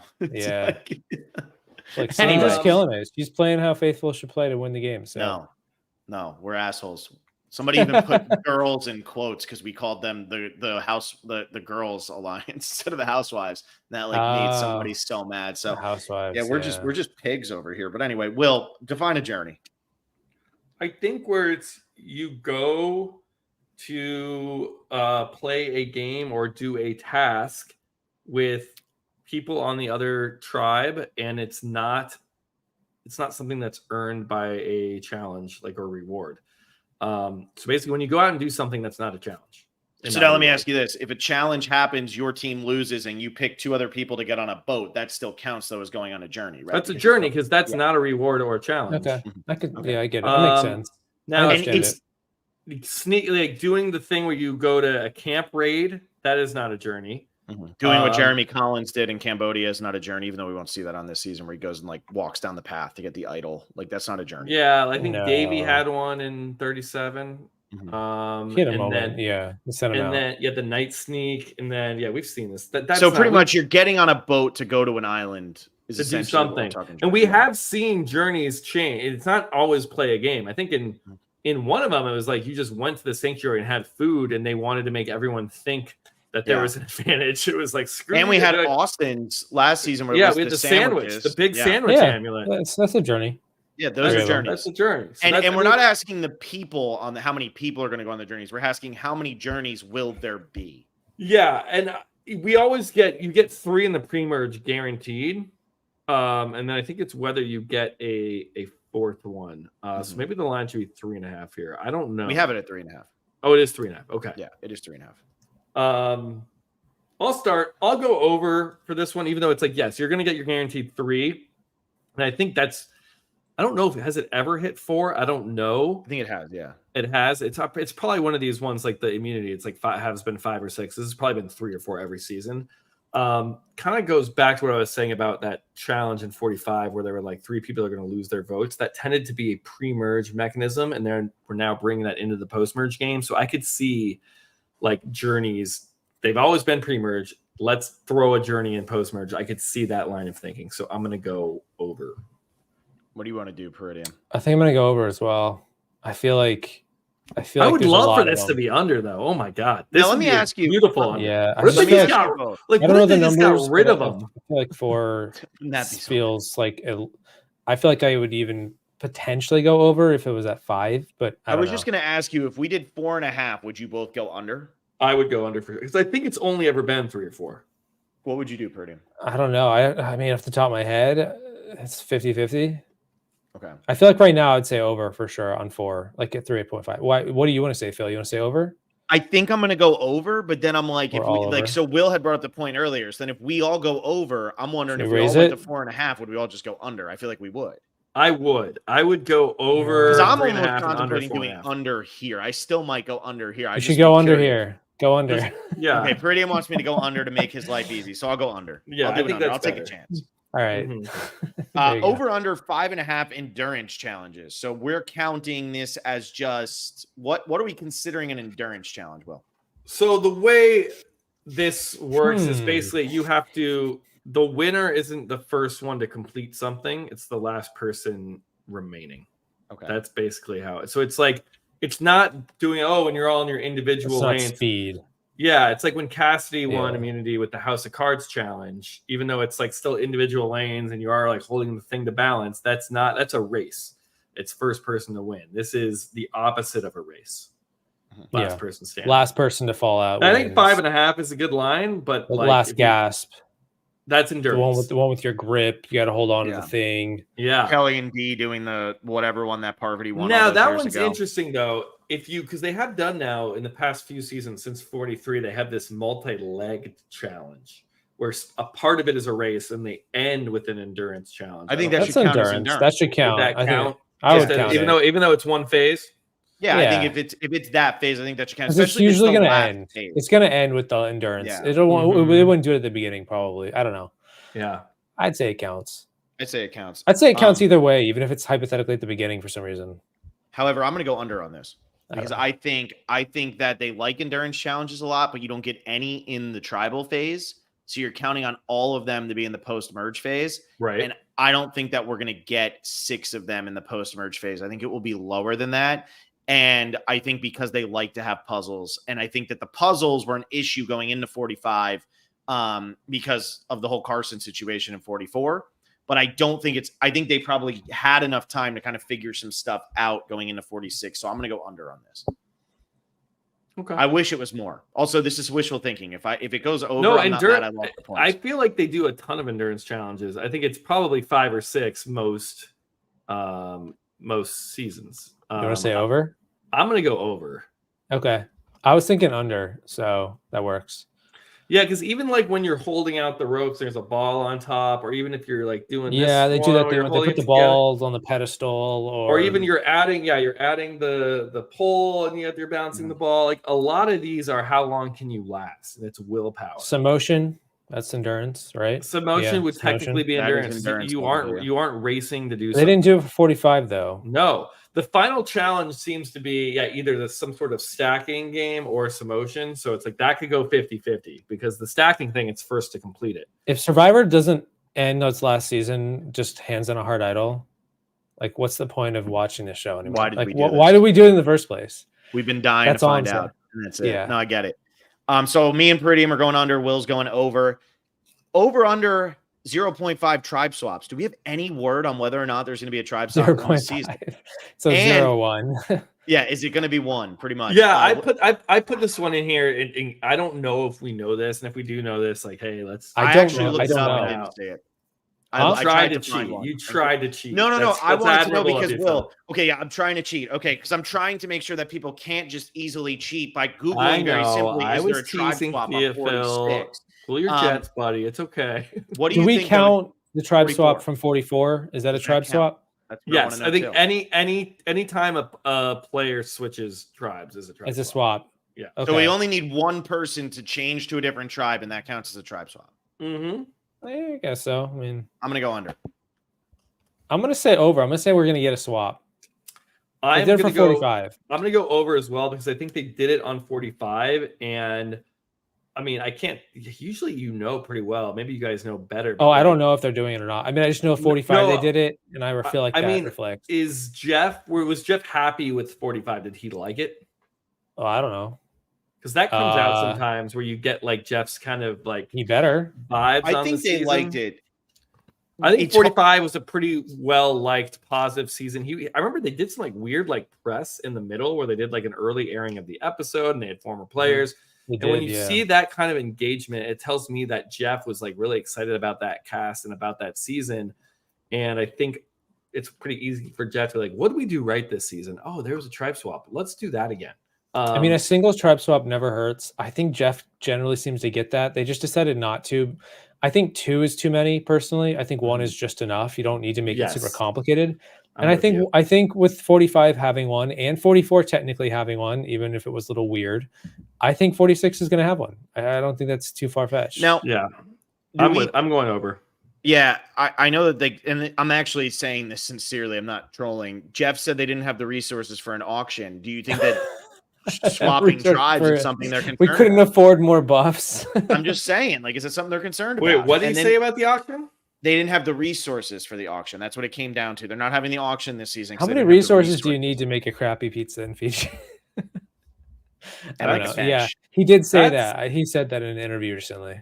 And he's been getting really- roasted for it. Like, I know Bitter Oh my Jurors had a gosh. great tweet about like they didn't have enough resources for challenges, tribal council, like votes. Like, it's just like, because it's such a ridiculous statement of like that is the least resources I feel like you need is for that. I mean, I mean, You could usually just go back to season 2, give him a couple Doritos. I've done a lot of food challenges on like, shows. how many resources do you need? Doesn't And even have to be often- great. Often it's me behind a curtain, like, or in some place with a microwave, and I'm like literally doing it all by myself. See, like, I laugh. It's so frustrating because it's like it's so easy to like. Jeff misses the point where it's not about the food per se. It's not about the grandiosity of it. It's just about like the uniqueness of having this weird challenge show up that changes up the recipe, the formula we get every week. Mhm. And it's a fun one that allows the players to just get excited about it. They'll get excited about anything. You know, they did it for a couple of French fries. You could give them a few French fries from like the nearby wherever's on. I mean, you've been to Fiji, Will, right? They got somewhere they can give you some food. It's not even very good food. It's just better than coconuts and rice. They have French fries and pizza, like pretty much. People will love readily it. available, You know, yeah. it's like it's not about like giving them like a massive meal from like In-N-Out. You know, it's just Well, in seasons, the early seasons, the auction, like in season 2, the first one was like, here's like 3 Doritos, like, and they really, and that was actually hamming it up how hard it is to survive. How you'll spend $100 for 3. that fits in chips. perfectly with their marketing of the show is so difficult. Of the new era. The auction give should them like be, a if you go back massive to the cake. old, yeah. You don't need to 5 bake French a cake fries. with roast. You just give them like anything. You know, it could be. It's not even about that really. So I don't know. I'm just like, yeah, it's a little bit of a lame answer. Jeff saying that. I work in college sports, and it always cracks me up. And like, we're doing budget cuts, so we got to get rid of some of our teams. So then they get rid of swimming and they get rid of cross country, and those are the 2 sports that like cost the university nothing. I get they don't bring in money, but there's like no equipment. Whereas a volleyball team, you have to buy the equipment, you have to buy the balls, you have to buy everything. A baseball team, the bats, the uniforms, the gloves, the equipment, like all that's there. Swimming would be like maintaining, you know, an Olympic. Most of the schools don't even have pools anyway, which makes it even funnier because they're not even maintaining it. So it's like they get rid of the sports that actually cost nothing, and they say, "Oh, we're making budget cuts," but they keep the sports that aren't bringing in money. Yeah, I mean, you think about the giant challenges in like the premieres, and always the first challenge, the finale, and then usually one in the middle, the merge challenge, are like massive builds that take a lot of manpower and a lot of hard work. Yeah. And like but like the auction is too hard. That's weird. I don't understand that. I get where he's going. The momentum. He's like, you can't go back and reduce the, like, if they're going to put that much into the 45 auction, they need to at least have the same, if not more. So I understand where Jeff's thinking about that, but I'm like, it doesn't have to be that way. Anyway. Yeah. Let's go over to this next one. Over under 4.5 players with 60 confessionals or more. Season 45 had 5 of them. And here's the 5 numbers. Emily had 62. Drew had 65. Katura had 65. Oh, actually, there were 6. I messed that up. Doesn't matter. Emily had 62. Drew had 65. Katura had 65. Jake had 60. Austin had 71. And D had 63. Does it blow anybody else's mind that Austin had the most confessionals on that season? That blows my mind. A little bit. Not terribly, though. I mean, he was runner-up. He talked a lot. He didn't say a lot of really memorable stuff. Honestly, this is like, it's like, for this one, it's like once you make the finale, I feel like everyone who makes the finale gets like Julie did not. I mean, I was gonna say over at 4.5. I don't know if you want to. You said 6 people had this. Yeah, I messed up when I said that. I thought it was 5. Also, what's our source on confessionals? I go by the one that they do. Sucks and Reddit have the same person who does it, and then Rob's fact checker has the same thing. Like they all have the same one. So yeah, it just seems to me like the number, and I'm not asking us to do this right now. I think what's a more telling stat is like confessional time is way more. I'm not doing that. I'm just saying. If I agree with you, but I'm not doing that. Like there's a. I saw somebody. I actually really like that.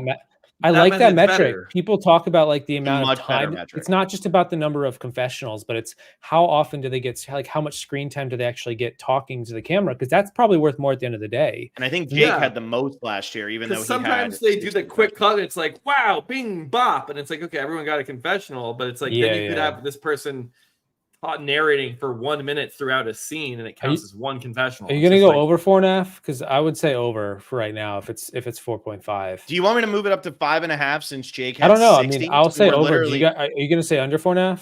I think I might still go under. So here's the Okay, thing. you don't have to change it then. Emily had 62. Jake had 60. D had 63. Those are not confident 60s. Like No. that could go either way. And you had some players in the early pre-merge, like Kelly at 30, Kendra at 35, Bruce at 39, Julie at 47. But for the most part, it was the people who made it deeper in the game were giving a lot of confessionals as well. But to get to 60, Jake had 14 confessionals in the finale. D had 11 in the finale. D had 31 confessionals in the last 3 episodes just to hit 60. Yeah, that's I think it's not gonna too, go to be under. fair, that's not uncommon. That happens a lot on Yeah, like most that's what I seasons. was gonna say. I'm agreeing with Peridiam here. It's like, yes, they needed that for the finale, but we still know we're gonna have only 5 players left for a 2.5 hour episode, and we're gonna get a lot of confessionals. I mean, it's not like that's not getting replaced. Like Jake getting 14 is very replaceable. I Like, do that also can think happen 45 had a bit of there was no like breakout. This character like hogged all the screen time. So that might be why like you could go under, like an argument to go under that number. And doesn't in that Phil's case? but doesn't that feel like a new era thing? Have we I don't really know. I mean, had someone Carolyn dominate? Jam, I don't know. Did Jam Carolyn- had 81 confessions. Jam Yeah, like had Jam had a top ton. 7 or 8 confessionals in the history of Survivor for winners. Wow. 43. I imagine Okay. Jesse and Cody did a pretty good job. 42. I don't know.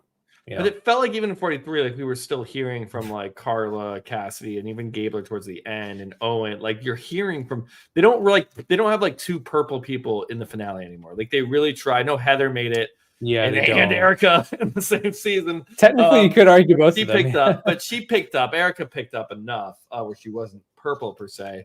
I don't know. I'm gonna go over here. I think they try to spread the love, and like this whole. They need this many confessionals in the finale. Well, guess what? That's what happens in these finales. So that's good. 2 over, 1 under. Yeah. Okay. So you're both going over. Yeah, I'm still going to go under because I think it's close. And I think people expected a lot more confessionals last season, and that really didn't happen. There were definitely more confessionals, but it wasn't as absurd as people thought it was going to be. Were the confessionals longer on average, though? They were. They were. But seriously, they were. So that I think is what's taking away from it is somebody like Jake is taking 15 minutes of screen time in an episode, and it's 3 confessionals instead of 9.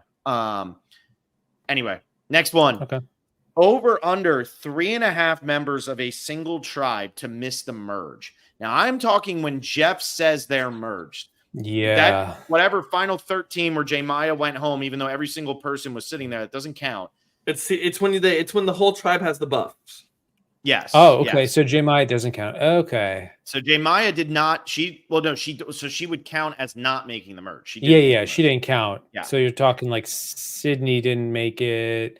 The mergatory boot doesn't the mergatory boot still, yeah. So for reference here, in it's like 41, making jury almost, right? Is that what we're talking about? it's almost the jury, but Sifu didn't make the jury, and Sifu made the merge. You're right. You're right. So- Okay. All right. That's So fair. in 41, 4 people from UA missed. In 42, 3 from Vati missed. In 43, 2 from each tribe. In 44, 3 from Tika. And in 45, 4 from Lulu. So you're talking 2 seasons with 3, 2 seasons with 4, and 1 season where every single tribe had 2 each. So what are we thinking with this? This question is: do you think the way the tribes are set up this season, are we going to have like a Are they tribe that balanced?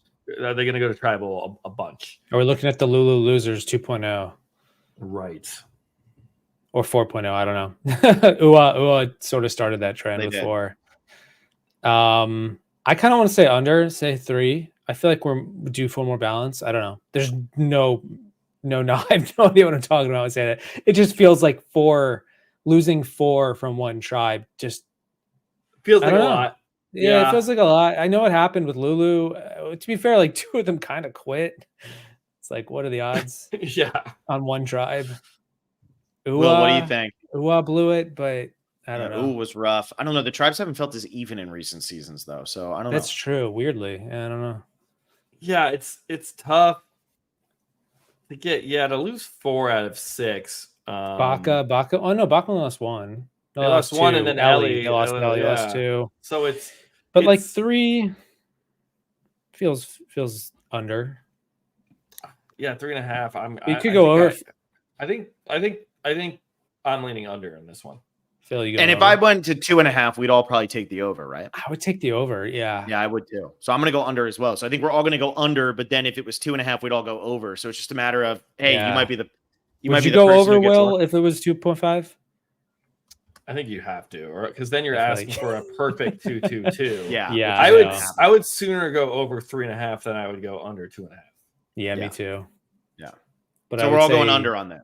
Yeah, I'm saying under. I think it's a fair line. I think we have seen it. You do have disaster tribes. It's not like hey, if someone wants to win this thing and you're playing for the prize, this might be one where it's like, oh yeah, everyone's gonna go. Like you have to differentiate your submissions in order to win.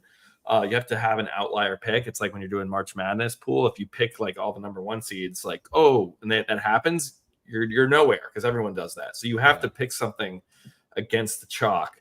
As they say. Next one, number 15, over under 29.5 as the age of the winner. So, Will, this is another random one that I put no effort I into, love this one. I saw pop up and I was like, that's funny. Are you ready for this, though? You ready? So the average age of this cast is 29.8, and there are 9 people over 29 and 9 people under 29. That's great. That's so good. So this is a great line set by Phil. Also, I usually think like 30-ish is around a good number to go into a season to win. You want to be like 30, maybe even early 30s. That's like generally the comfort spot to be a winner. So 29.5 losers.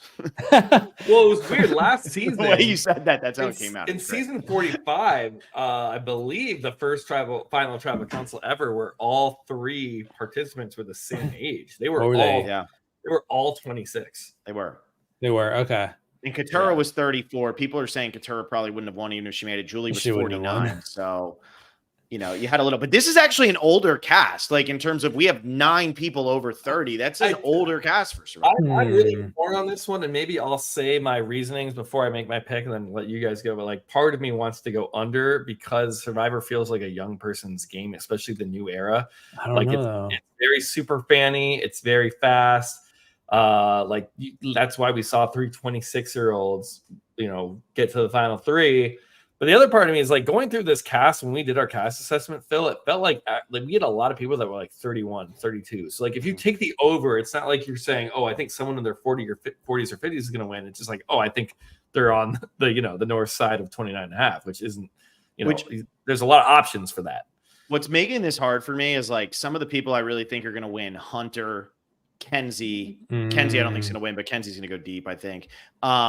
I think Mariah has they're all in their high 20s. And then I also have Tiffany, who's 32, Tim, who's 30, Ben, who's 31, Hunter is 27. I'm pretty split like 4-4 over who my winner picks are. But I'm going to go over for the sake of going over because I'm over 30 and I have to root for old people to win so that I can have something to look forward to in life. Yeah, this is an interesting one. If you go based on just the new era, I think over is the way to go. And I don't know this cast super well. I haven't dived too deep into the preseason. I like to sometimes surprise and see what happens. So like I see the names. I don't really have a great read on any of them yet. Maybe I'll get into it in the next week because we're almost a week away. I'm going to say over too. I don't know. Will, do you feel like over or under is the right way to go? I'm because you did say younger. Younger is sometimes a better way. Like, Marianne beat Mike. Marianne beat Mike. There you go. For me, it's this cast specifically feels like there's a lot of 31, 32. And that's like what I want to lean over. But I'm going to go under just to make it interesting because I do think there is enough young people on this season that actually can win. Yeah, Hunter was kind of my winner pick, so maybe I should go Hunter. But no, I mean, I'm going to go under here. So I'll break it up from you guys. But if Phil, if you go under, then you're going to go over? I just want to be against Phil. Then I'm going to go over. I've done 6 unders in a row. I needed an over. Okay. Yeah, I need an over. Number 16, over under 4.5 reward challenges. This does not include combo immunity / reward challenges, so it has to be specifically just they're playing for reward. Season 41 had 5 of these, 42 had 5 of these, 43 had 4 of these, 44 had 4 of these, and then 45 had 5 of them, including the auctions. So essentially it was like 4.5. So this is that counts. The auction is a reward challenge. But I'm just saying you're it's pretty a much reward as spot challenge. on as you can be because auction isn't coming back for this season. So 4.5 over or under. Yeah, that's a really perfect 4.5 there. This is knowing where the auction's not coming back. So yeah. This is where you can either hedge or double down. Can you find the other bet here that we've already done that you would have to either hedge or double down with? The Sanctuary? Journeys. Because a lot of times you get a journey and an immunity challenge, and then in the episodes without a journey, there's a reward challenge. So that's kind of where you want to look. What did we do? I went journeys? Under on journeys. Will went over, and Peridiam went over. So you should all be going under on this. And if we want to stay true, but you can double down too. You could or hedge. You could be like, well, I want to win one of these at least, and then maybe middle it. Yeah, which I think I'm going to try to do. I'm going to go over on reward challenges. Because I took over on no, I'm not trying to win. I am hedging, but I'm trying to middle. So I took over. You went over on both. I went over on both. I think we're getting a lot of heavy segments this year. Whether they're challenges or journeys, we're getting segments. So what about you, Peridiam? I think I'll go over too. I think over feels the right way to go. If you're going over as well, I'll go under. I am going to go over, and my reason for going over but don't say it because I have the reason I was going to say. I didn't want to tip you guys off. There's a big reason. What's the reason? That they're 90-minute episodes. Mm-hmm. Oh yeah, the whole way through, right? Which is why it's like, okay, if they're 5 and 4, but we had 5 including the auction, I think we'll just replace the auction with a different one. Why not? And that's easy 5. Like there's going to be at least 4, but I think probably going to be 5. You could set this at 5.5, and I still might go over. Just 5.5. Then I'll stay under at 5.5. I'll go over 5. I think because of the 90-minute episodes. Yeah, you could easily see getting higher. 6 reward challenges is not that crazy. Like especially Phil, you were saying this. I didn't feel it. Because I watch Survivor, I think a little bit differently. Like I'm able to like speed through it and not have ads. But like people watching live when we got in the post merge, you were saying how people like could feel the 90 minutes, and it was kind of a slog to get through in some of them, which I did not notice. But you were saying that was comedy, so I could see them, and I know they hadn't done post production yet on 45, but they maybe were realizing, hey, we have a lot of episode time to film. We only have like 7 players and we have like 1 challenge. Like we should probably add more. So I'll take over 6.5, or what was it? 5. I'll take over 5.5. And Peridiam, you want to go under? I'll go under. Yeah, and I'm going to go under as well. I think that 5.5. I might have just screwed myself out of You might have, because I think when at it least gets I'm to going doing for it. 6, I'm not trusting it. Now, granted, in the first episode, we're all but guaranteed a reward challenge. They've pretty much done a reward challenge every single time in the first challenge, in the first episode. But I'm going to go under because I just think that they like to combine these too often and then make a segment out of the combination. So I'm still going to go under, even though they're 90-minute episodes, because they didn't clear it by that much last season. And if they don't have the resources for an auction, how are they going to have the resources for? Well, that could be the thing. It could be they don't have resources for an auction because they're putting so many resources into rewards that aren't at the sanctuary. Because I took under on that one. There you go. I'm going to go under here though. Over under. Jeff wears a black shirt 6.5 times. Easiest one of the night. This is tricky. I got no read. I'm just going to go over because I've been doing unders. Over. Is this the easiest one of the night? I think this is a good line. Now, does it count if Jeff wears a black shirt at the reward challenge? That's definitely going to happen. Does he change his shirt multiple times in an episode, or does he does? Mm-hmm. It's shirt color, not like the shirt itself, but the color of the shirt. Well, the shirts are all the same. Well, doesn't he wear blue or black? He wears blue or black. There's like 5 or 6 different shades of blue and then 1 shade of black. So that's why black is the one we're picking here. It's the only non-blue shirt.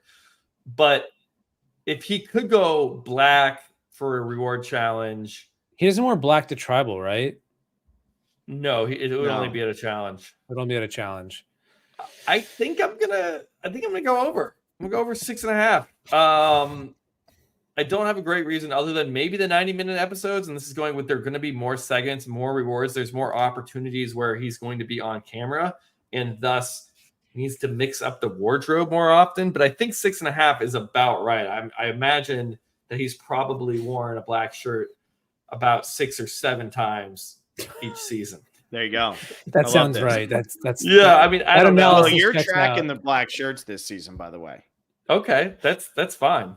Peridiam, are you going to break the over/under tie here? 45 seasons. I've never cared more about the shirt color of Jeff Probst. Wait, you went under and he went over? No, I went over. You went over? We both went over. All right. Yeah, I feel like I could see 7 for sure because maybe it's a bad line. Maybe we need to up it to 7.5. I mean, then I'm still going to go. I don't know. I'd probably still go over. I don't really care. I'm just going to go over no matter what. Just say 7.5 and I'll go under. All right, so we're changing this to 7.5. I might go under then. Would you? That's your okay. Hey, there you go. That's probably the better one than Will's feeling that good about his original line. Under 7.5. I think we under get 7.5. 7. I wanted that smooth Phil 7. feels good about I'm going over. Yeah. Then I'll go under. All right, so it's at 7.5 now. Next one, over under 9.5 players to get a backstory montage, or this so could just over be half the cast. Yes, this could just be an image of them on screen from their like childhood, but it has to be pre-Survivor that we're seeing an image of them. 90 minutes, increase the odds of getting it. You're definitely getting the final 3, likely all the finalists in the finale at some point in the season, probably. I mean, Katura got it. I don't think Julie got it. Julie didn't. Yeah, I don't know if Julie did, actually. She might be one of the only ones who didn't. Emily got one. I'm trying to think. Did Drew get one? I don't remember. I don't think he did. I don't remember.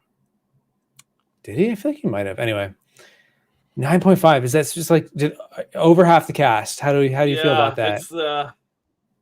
I think I'm going to go over. I think this is, kind of, I don't want to be a broken record here, but 90-minute episodes, right? I mean, this has to have influence on the thing. Mm-hmm. Like they got to fill, and they like doing it. I know but then 45 to me felt like they went away from it, at least early. Maybe it was something where they didn't do it in the premiere and they started sprinkling it in later. Because I remember it felt like a distinct choice to go away from the flashback stuff. Mm-hmm. I think they toned it down a little bit. They did tone it down. The years, they toned it down, but they had more time to spread it out, so it didn't feel exactly. Then it popped back up. So they overloaded like 41 and 42 with a lot of them, so it really felt like you were being inundated with it. Yeah. And then they sort of stopped later in the season, whereas in 43, 44, I think they slowly let them out. Yeah, they do like one an episode. Maybe one an episode. Sometimes even 0. Yeah. I'm gonna say over. I'll say 10, at least 10. Of the 18. Muted, Phil, you're muted. I don't know if that's on purpose. Phil, you're muted, man. I don't know why that happened. And he keeps talking. It's like, I don't know. I don't know why it happened. And I have you muted, Will, so no. I can't hear you telling me that I'm muted. I'm going under, and I'm going to go against you guys because I think we're going to get probably the final 5, maybe 1 or 2 of the pre-mergers. But then we got to get 3 more. And I just don't think there's enough time to get 3 more. So I'll go under. I think it's going to be exactly 9. Yeah? Okay. I can see I'm going to go over, again, 90-minute episodes. And like, now that we've kind of thought it out, they don't all happen at once in the premiere. It is like this thing that's like sprinkled throughout the season. I think you can easily get Xander got his in the finale. Yeah. So I wonder what the actual number is. Like if you had to guess, like the precise number of the 18. If you guess 12, 8. I mean, I would, just because of the way the line's set and that we have it split, I would probably just guess 10. Yeah, and just go with 10, maybe 11. But like Phil's thinking it's 9. So Phil, you think it's 9? I think it's 9. I think this is also, when we're doing the tiebreaker, this is absolutely one that we do as give us the exact number. Wait, why? You don't want to do this one as the exact number. I think this is absolutely one you do because this is one that you can spread by a lot. Oh, I feel like I feel like it's a 9, 10, or 11. I feel like we're locking in. If the line is maybe not. Maybe it's 15. Yeah, you're right. You're right. Yeah, I know. All right, let's do this one next. Our favorite, over under 15.5 butts off seats at Tribal before Half a Jeff butt. says One it's time cheek to comes vote. off, but not both. Yeah. What does that count? It's gonna land in a push. Yeah, no, you just got to stand up. You got to get the full butt off. Over under 15.5 butts off seats at Tribal before Jeff says it's time to vote. Also, Big Show Gano says, what is a montage technically? Photo on screen of a player in a previous stage of life. Yes. Has to be from before the season. It's going to be those sepia with like the different change in tone of music. And one picture is enough. A montage might not be the right word, but one picture is enough. Mm-hmm. 15.5 butts off seats at Tribal. Okay. I'll say under. I'm gonna go under with this one. Live tribals have not, in my opinion, been as common.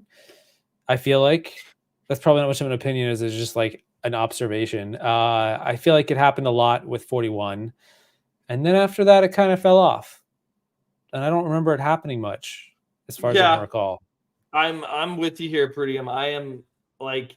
Which is weird because, like, I think if you look at the history of the show, 15.5 feels like in the last 12 seasons, 12, like the last 12 seasons, that is a lower number than I think you could expect. But after after Winners at War, it has, I think, fallen off. I think the cast, super fans, they've reacted. They understand that a lot of people don't love them. It's tough to follow. It's a bit of a chaotic, like, it's good for once, but after that, it kind of loses its appeal. And we just haven't seen it much. I don't know. Yeah, I mean, I was the one who laughed at this line. I scoffed at it. So this is like an easy under for me. I have to easiest over I've ever made in my life. Easiest? Oh, interesting. Lock it in. For me, so like, for me, you need 2 live tribals for this to happen. So even if you have a live tribal at like final 11, that's 11 butts. Everyone stands up, and then you're like waiting the rest of the season for another live tribal. Unless, is there some loophole of a butt out of a seat that just like Caleb jumping up and down when he's shot? No, because that was after Jeff said it's time. Yeah, you're right. It has to be before. It has to be before the votes in an informal way. Well, not playing. It can't be like standing up for advantage. Okay. Yeah. I'm going to say under, but if you want to say over, that's good. I'm going to say over just because I don't want to remake the line, and it would be so funny now if we hit 16 and 16 Will just scoffed at me and then looks like an ass, which is what this was about, was ass. There's like 15, and in the finale, at like the final 4, somebody like hovers when they should. Yeah, exactly. They get up to go whisper. They get up, they stand up, they're like, oh, and they sit right back down. Yeah. Also, I could see this. Here's the last one. Over under 5.5 past players mentioned. This is another one. I'm actually going to go over on this because they were really willing to show this in season 45. And we had a lot of different reasons and a lot of different variations. And I do think that we might get that again. So I'm going to say over on this. Yeah, maybe. Will, how do you feel? I like disagreeing with Phil more than anything. So I think under is kind of where I want to go. Something that might have an influence on this, maybe it doesn't, but like, because you have the break between the cycle when you go from an even to an odd season, that you can talk about the most recent, like Bruce could bring up Kane. And maybe this is just a little, I don't know. It's like, we know the season 46 players haven't seen 45 and can't talk about it. So it might be just an overall note where you're not focusing as much on prior Survivor and what's happened in the past, because you can't even really show what the players know about the most recent season because they know nothing. That's like next layer. I don't know if that makes any sense, but I feel like you're more willing to, like, when the players have the full scope of knowledge on everything that's ever happened in Survivor, you're more likely to look back on it. Whereas, like, when you're going into one of these where they have a missing hole. No, this is. I'm laughing because, Will, we've agreed on 3 of the 20 because you just said, I love this screen with Phil. We agreed on 3 of 20. That's great. That's perfect. But I do feel like there could be a little, like when fire making was introduced in season 35, it's like it was this weird era of Ghost Island where it's like the whole audience is going to know this thing, but like the people playing don't know. And so they had to do like a formal, like, this is actually the new format of the show, and it wasn't on camera. There's just like weird little things like that. And I feel like you're more likely to bring up people if it's, and they also want to bring up recent people. So it's like you would talk about D and you talk about, oh my God, are D and Austin still together? It's like you can't, they don't know who those people are. So they're recent people chances. like Steven and JT and Denise. And Right, but it's 4.5. Recent people like Boston Rob and Amber. I guess it's winners four, are lower, but it's 4.5. So it's right. It's 5.5. Oh, it's 5.5, even better. So it's like to get to 6. I don't know.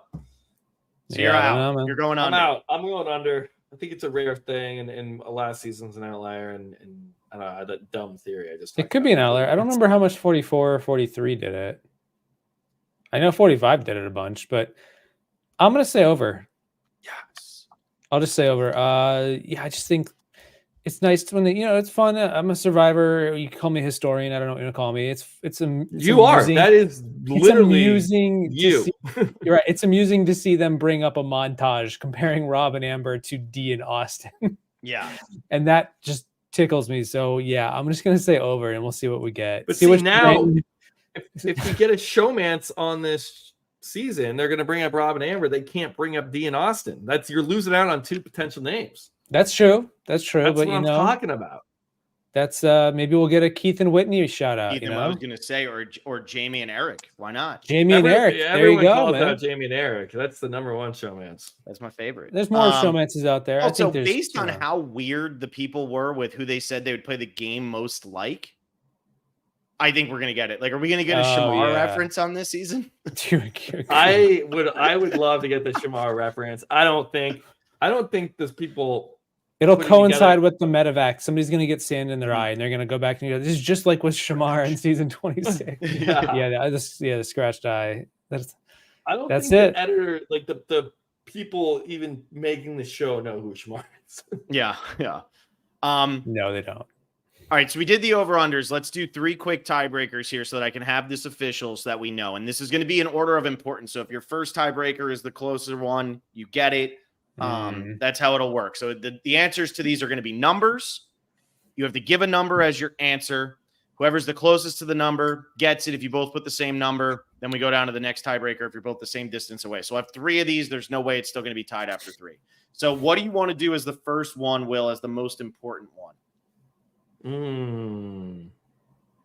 think the one with the most variance. So which one do we think that is? Whichever Swaps. one you could guess. Yeah, tribe swaps. What do you think, Phil? What has the widest range of outcomes? Because that's what you're actually looking for in a tiebreaker. I think that over under 9.5 players to get a backstory montage or the age of the winner. Now I don't know if the winner has been spoiled. So if the winner is the spoiled, age or is it over on 20 you'd be age of guessing the the winner? exact Yeah, age. that's I don't that's think we do age of the winner just because dealing with the spoilers of it all. Yeah. And then now we have to look up all the ages of the players, and you can't pick like 34 because hey, guess what? There's only have 34 on here, so. Yeah, but you're cheating. So I'm cheating by doing homework. Will's okay. Well, it's like you made the quiz and then you wrote out all the answers. Buddy, you could have made the quiz. You just didn't want to. I mean, you got a 24, 26, 27, 28, 29, 31, 30. Like, pretty much every age is represented. 25. I'm going 25. Yeah, so... Yeah, 25 is not represented well. Sorry. Yeah. No, because then you're just like making a winner pick, count. and that's not what this game's about. Because then you are just picking a specific person. Like it's about guessing. Let's do the backstory. It's about gauging numbers. It's like if you pick an age of the winner, you're picking a winner. That's not what the game is. Let's do the backstory montage because I think that's got the most variance because that could literally be 6 to 16. Okay. So, Will, you do yours first because you're really confident what the number is. Let's go 11. 11 for Will. What do you want, Peridiam? I'll do 10. 10 Did you for want Peridiam. 11? Did Peridiam want 11? No, I was going to do whatever you didn't do. If you said 10, and guess what I'm going to do? 9. Yeah, exactly. So there's our variance of 3. Well, that's why that was a bad one. So I said you want some more you want some variance. There's really not that many options, Will, because these are such great lines. Like these are amazing lines. I think butts could be good. Butts? How many butts and seats? And we really have to see. My problem with that one is then we really have to specifically count that. Whereas, like, if everyone gets up, it's just like, oh, it's over. Yeah, it's over. Like it went over. It happened twice in back-to-back episodes. I don't want to keep counting that. Why don't we do? I think Jeff Black shirts. Come on. That has a lot of variants. We have Big no Sugar idea. No says there were only 7 montages last season. Is that right? What he says. All right. Just saying. Kendra D. Austin Bruce. I mean, How I does do. someone know that? Dude, our quickly? fans are dedicated, Will. They're dedicated. But I mean, it's a to be really fair, good those thing. are the numbers that I calculated in my head. I just stopped at that, but I was like, there's probably more, right? There's got to be more than that. Let's do hidden immunity idols found. Were there no pre-mergers who got backstories last season? I thought Sabaya did, but maybe I'm wrong. Maybe could Sabaya was be just so wrong. prevalent. Let's do the hidden immunity idols found. How many? What was the line again? 6.5.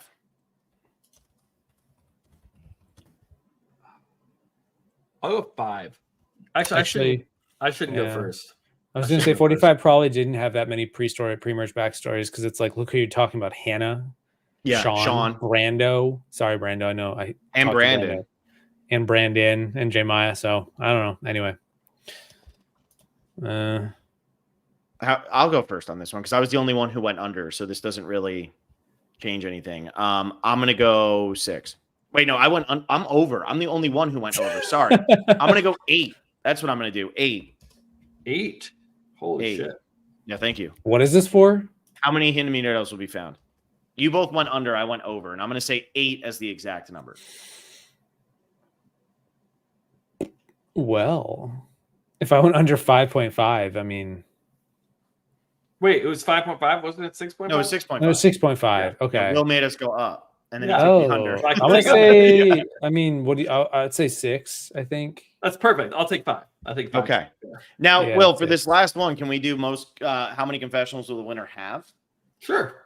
Let's do that. I feel like that's a good one because it's not exactly the same, and this is one that people can't possibly Okay, cheat so on. my winner pick is likely not going to get a ton. No, I'm kidding. Yeah. How many confessionals? Basically, Well, the picking a winner of dude or a man or a woman because that's going That's to help. true. D had 63 in 90-minute episodes. Jam had 81 in 60-minute episodes. Yeah. Erica had like 8. No. Wait, Yeah. confessionals for the winner. Did we didn't, this wasn't one of our props. No, though, because was we it? did how many people will have confessionals, have 60 or more 60 or confessionals. more, yeah. But I'm just saying I feel like this is a good tiebreaker because it's related to that one, but now it's just the winner and you can't cheat at this. Like you literally can't unless you're on the editing team and you have edited every episode before the season began, you cannot cheat at this. Right. Which I don't think that's even true. So No, it's not. They don't.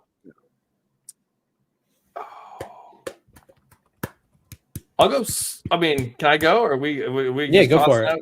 I'll Yeah, go toss it. 64. Boom. Oh, Just a little bit better than D. When 64. I'm 64. That's why I was picked good. it. Thank you. I'm glad we got that. That Can we really, clear that? Are we allowed to clear that? Are we going to get a copyright strike? Because I You- do sing very well. that's fair use. Yeah. I think exactly. I think they're gonna think that we actually played the song off of a record or something. So that's I not think good. that I am worried. Oh man. So Peridiam, what do you want to do? I'll do 63. Wow. You guys are dicks. I'm gonna go 71. 71. Okay. 71 because in the 60-minute episodes of the new Is era, it Price is Right rules? So if you go over, No, you can't win? Or it's is not it Price is Right. Whoever's closest. Gabler had 46. Marianne had 48. Wait, so he's in a bad spot because you're above and I'm below. Yeah, Will's in a terrible spot. Will can only win if he's like 63 to 65. 67. No, Yeah. I have 64. Peridiam has 63, so I can get 64. Will can only win 64 to 67. 66, All right. 67. And then 68, I win because I'm 71. Oh, man. So maybe I should actually do 65. No. Then I get to change mine. No, I'm doing 71. I actually like the number 71 here. So, all right. So that's all of our stuff. So do we want to read through this one more time and then get the heck out of here after this 2 hours? I don't even think we need to read it. Okay. We don't need to read it. But anyway, everybody go ahead, play. Intern's going to make the link. I'm going to put it up in the description of the video tomorrow. So look for that. I don't know what time it'll be up, but I'll tweet about it. So follow us on Twitter. Do all that fun stuff. I'll tweet it at Peridiam so that any of his fans who are watching this, who are like, I don't want to deal with these two guys at the top of the screen here. I'll call us nicely just guys. Wait, like even if we get 10% of Peridiam's loyal fandom to watch this would be incredible. Yeah, that would be dope. Yeah. So But anyway, thank you all so much for listening. Peridiam, thank you so much for joining. What do you got going on? YouTube videos. I've been working in the off season, putting together a ton of just backloading all my content for now to Big Brother, which is not till July. So I've been working on all kinds of videos right now. Next week, coming up on Wednesdays in a couple days, it's going to be the opposite of what I just talked about, which were all the things I love about Survivor. I'm going to be talking all the things I hate about Survivor. Uh-oh. And we'll see if this gets copyright claimed before you're able to finish watching the video. So it'll be an interesting one. Don't have me come on and sing, okay? I won't do that. That's gonna hurt you. I didn't do that. Maybe you can send me a clip and I'll add it at the last second. But yeah, that's what I'm up to. So new video every week, every Wednesday for here, and from now until Big Brother starts in July. So that's what I'm doing. Love that. Well, check out Peridiam's videos. And then as for Will and I, we'll be back some point this week with the Phil and Will show. We know we'll be back Thursday night at some point, a little bit later than usual on Thursday night with the Traders recap. We'll be getting the Phil and Will show in there at some point. We'll be getting raked over the coals for our Traders takes. Yeah, exactly. It'll just be absolute decimation of these two poor young lads who are just trying to have a good time. But Phil and Will show last week, we talked about Sora and how AI is taking over the world. So you can hear us get philosophical. Maybe that'll make you respect us. Otherwise, just tune into all of our Survivor content. We had the prop bet game. We did our Brant steal last night, which was a whole bunch of fun. That was a 3-hour podcast. That was a great time. First Brant steal we've ever done. And that was a great time. Will and I are tired of talking to each other. I'm tired of seeing his face. Prop bet game. Make sure you get in on that. That one's got different rules in this, and you can still win a prize. So make sure you jump in and do that one. And we will be back with more Survivor content next week at some point when we're going to do our fantasy draft, which if you're a patron, you can get a head start now on doing the fantasy draft. This is only for 20-tier patrons, but you can get a head start on doing the fantasy draft. It's going to be 6 players. So pick your 6 players if you want to do that now. We don't exactly know what the rules are going to be yet, but you can start thinking about who your players are going to be. Also, like the video, okay? Mm-hmm. Yeah. Please. Subscribe, please. We have so few likes. Like and subscribe. Yeah, like and subscribe. We're trying to learn from Peridiam on how to actually have a successful YouTube channel. It is crazy. We get so many views and then we get like 27 likes. Yeah. It's like 1,600 views, 27 likes. Yeah. You got to mention it. You got to encourage it at the beginning. At the beginning, even if you feel like you're losing your soul, I don't know. Like people just. I don't care about my soul. Don't worry. Right. Just say it costs them nothing. It's just a click and it goes a long way for you. Because it does. Likes do help promote it. It shows YouTube's algorithm. It's like, hey, people are engaging with the video. They're actually willing to engage with their screen, so. Peridiam, I'm going to cut that. I'm going to put that at the front. So don't. I didn't do a good job. Yeah. I need my YouTube voice. I'm actually looking now. I just refreshed the page. Since you've said that, we've gotten 0 likes. There you go. Right. No, I am. I'm going to cut it and I'm going to put it at the front of every single one of Will and mine's video. That's like the trailer for our video. Yes. Just open up with Peridiam saying this is why you need to do it. And people like you, Peridiam, because you give them the takes they want for Survivor. They don't like Will and I as much because we argue about what makes Survivor good or bad, and that pisses people off. So maybe I don't know. I'm about to say things I don't like about the show. Maybe people disagree. We'll find out. I don't know. You're the one who controls the narrative, Peridiam. They're all going to agree with you. I don't want to spoil your series, but before I let you go, do you like Knowledge is Power? The twist, Knowledge Power. I think it's below average. Okay. I did a twist tier ranking where I ranked all the twists in the history of the show, and I think I had it in like D tier, maybe. You are very, very wrong on that. Can we get Survivor doesn't need any advantages. I'm pretty below average on most twists, like most advantages. I don't think you need it. I think it's an incredible mechanic that I think is phrased really poorly, and I think the way it's like presented feels icky and wrong. But if you think about that, it's just a go fish mechanic, and you can now hide your stuff, and it's basically an idol stealer, and I think it's a very cool game mechanic. And I love it. It's all right. And it's provided amazing. It's been successful every time it's come out. I mean, I'm always like, if I wanted to play Mario Party, I'll just boot up my Switch. But this is there's a lot of strategy. I mean, look at what Jesse was able to do just with its existence. That's true. In the game. Like it adds such a layer of intrigue that has not been there for so long. We'll get a podcast with you and Peridiam talking about this. It's midnight on the East Coast. I know. I'm sorry. It's midnight on the East Coast. I'm going to bed. Okay. But yes, I hear you, Will. Will, Peridiam, you guys can argue this out. Now that Will has a new Survivor friend, he feels like he's got something to do. Thank you all for listening. I'm very excited about this. Become patrons, patreon.com/the specialist. We put out so much content. We had, I think, almost 40 episodes in the month of February are going to be coming out. So, like, my God, if you're top tier, you're just living like a king. You're just going to hear us all the time. But yeah, thank you, Peridiam. It was always a pleasure. Glad to have you on. Will, you and Peridiam. I can't wait for that duo of just knowledge is power. I might start my own podcast with Peridiam. Sorry, I'm transferring from the specialist. You know, I'm ready. Man. I'm in the portal. Okay, all about it. Bye, everybody.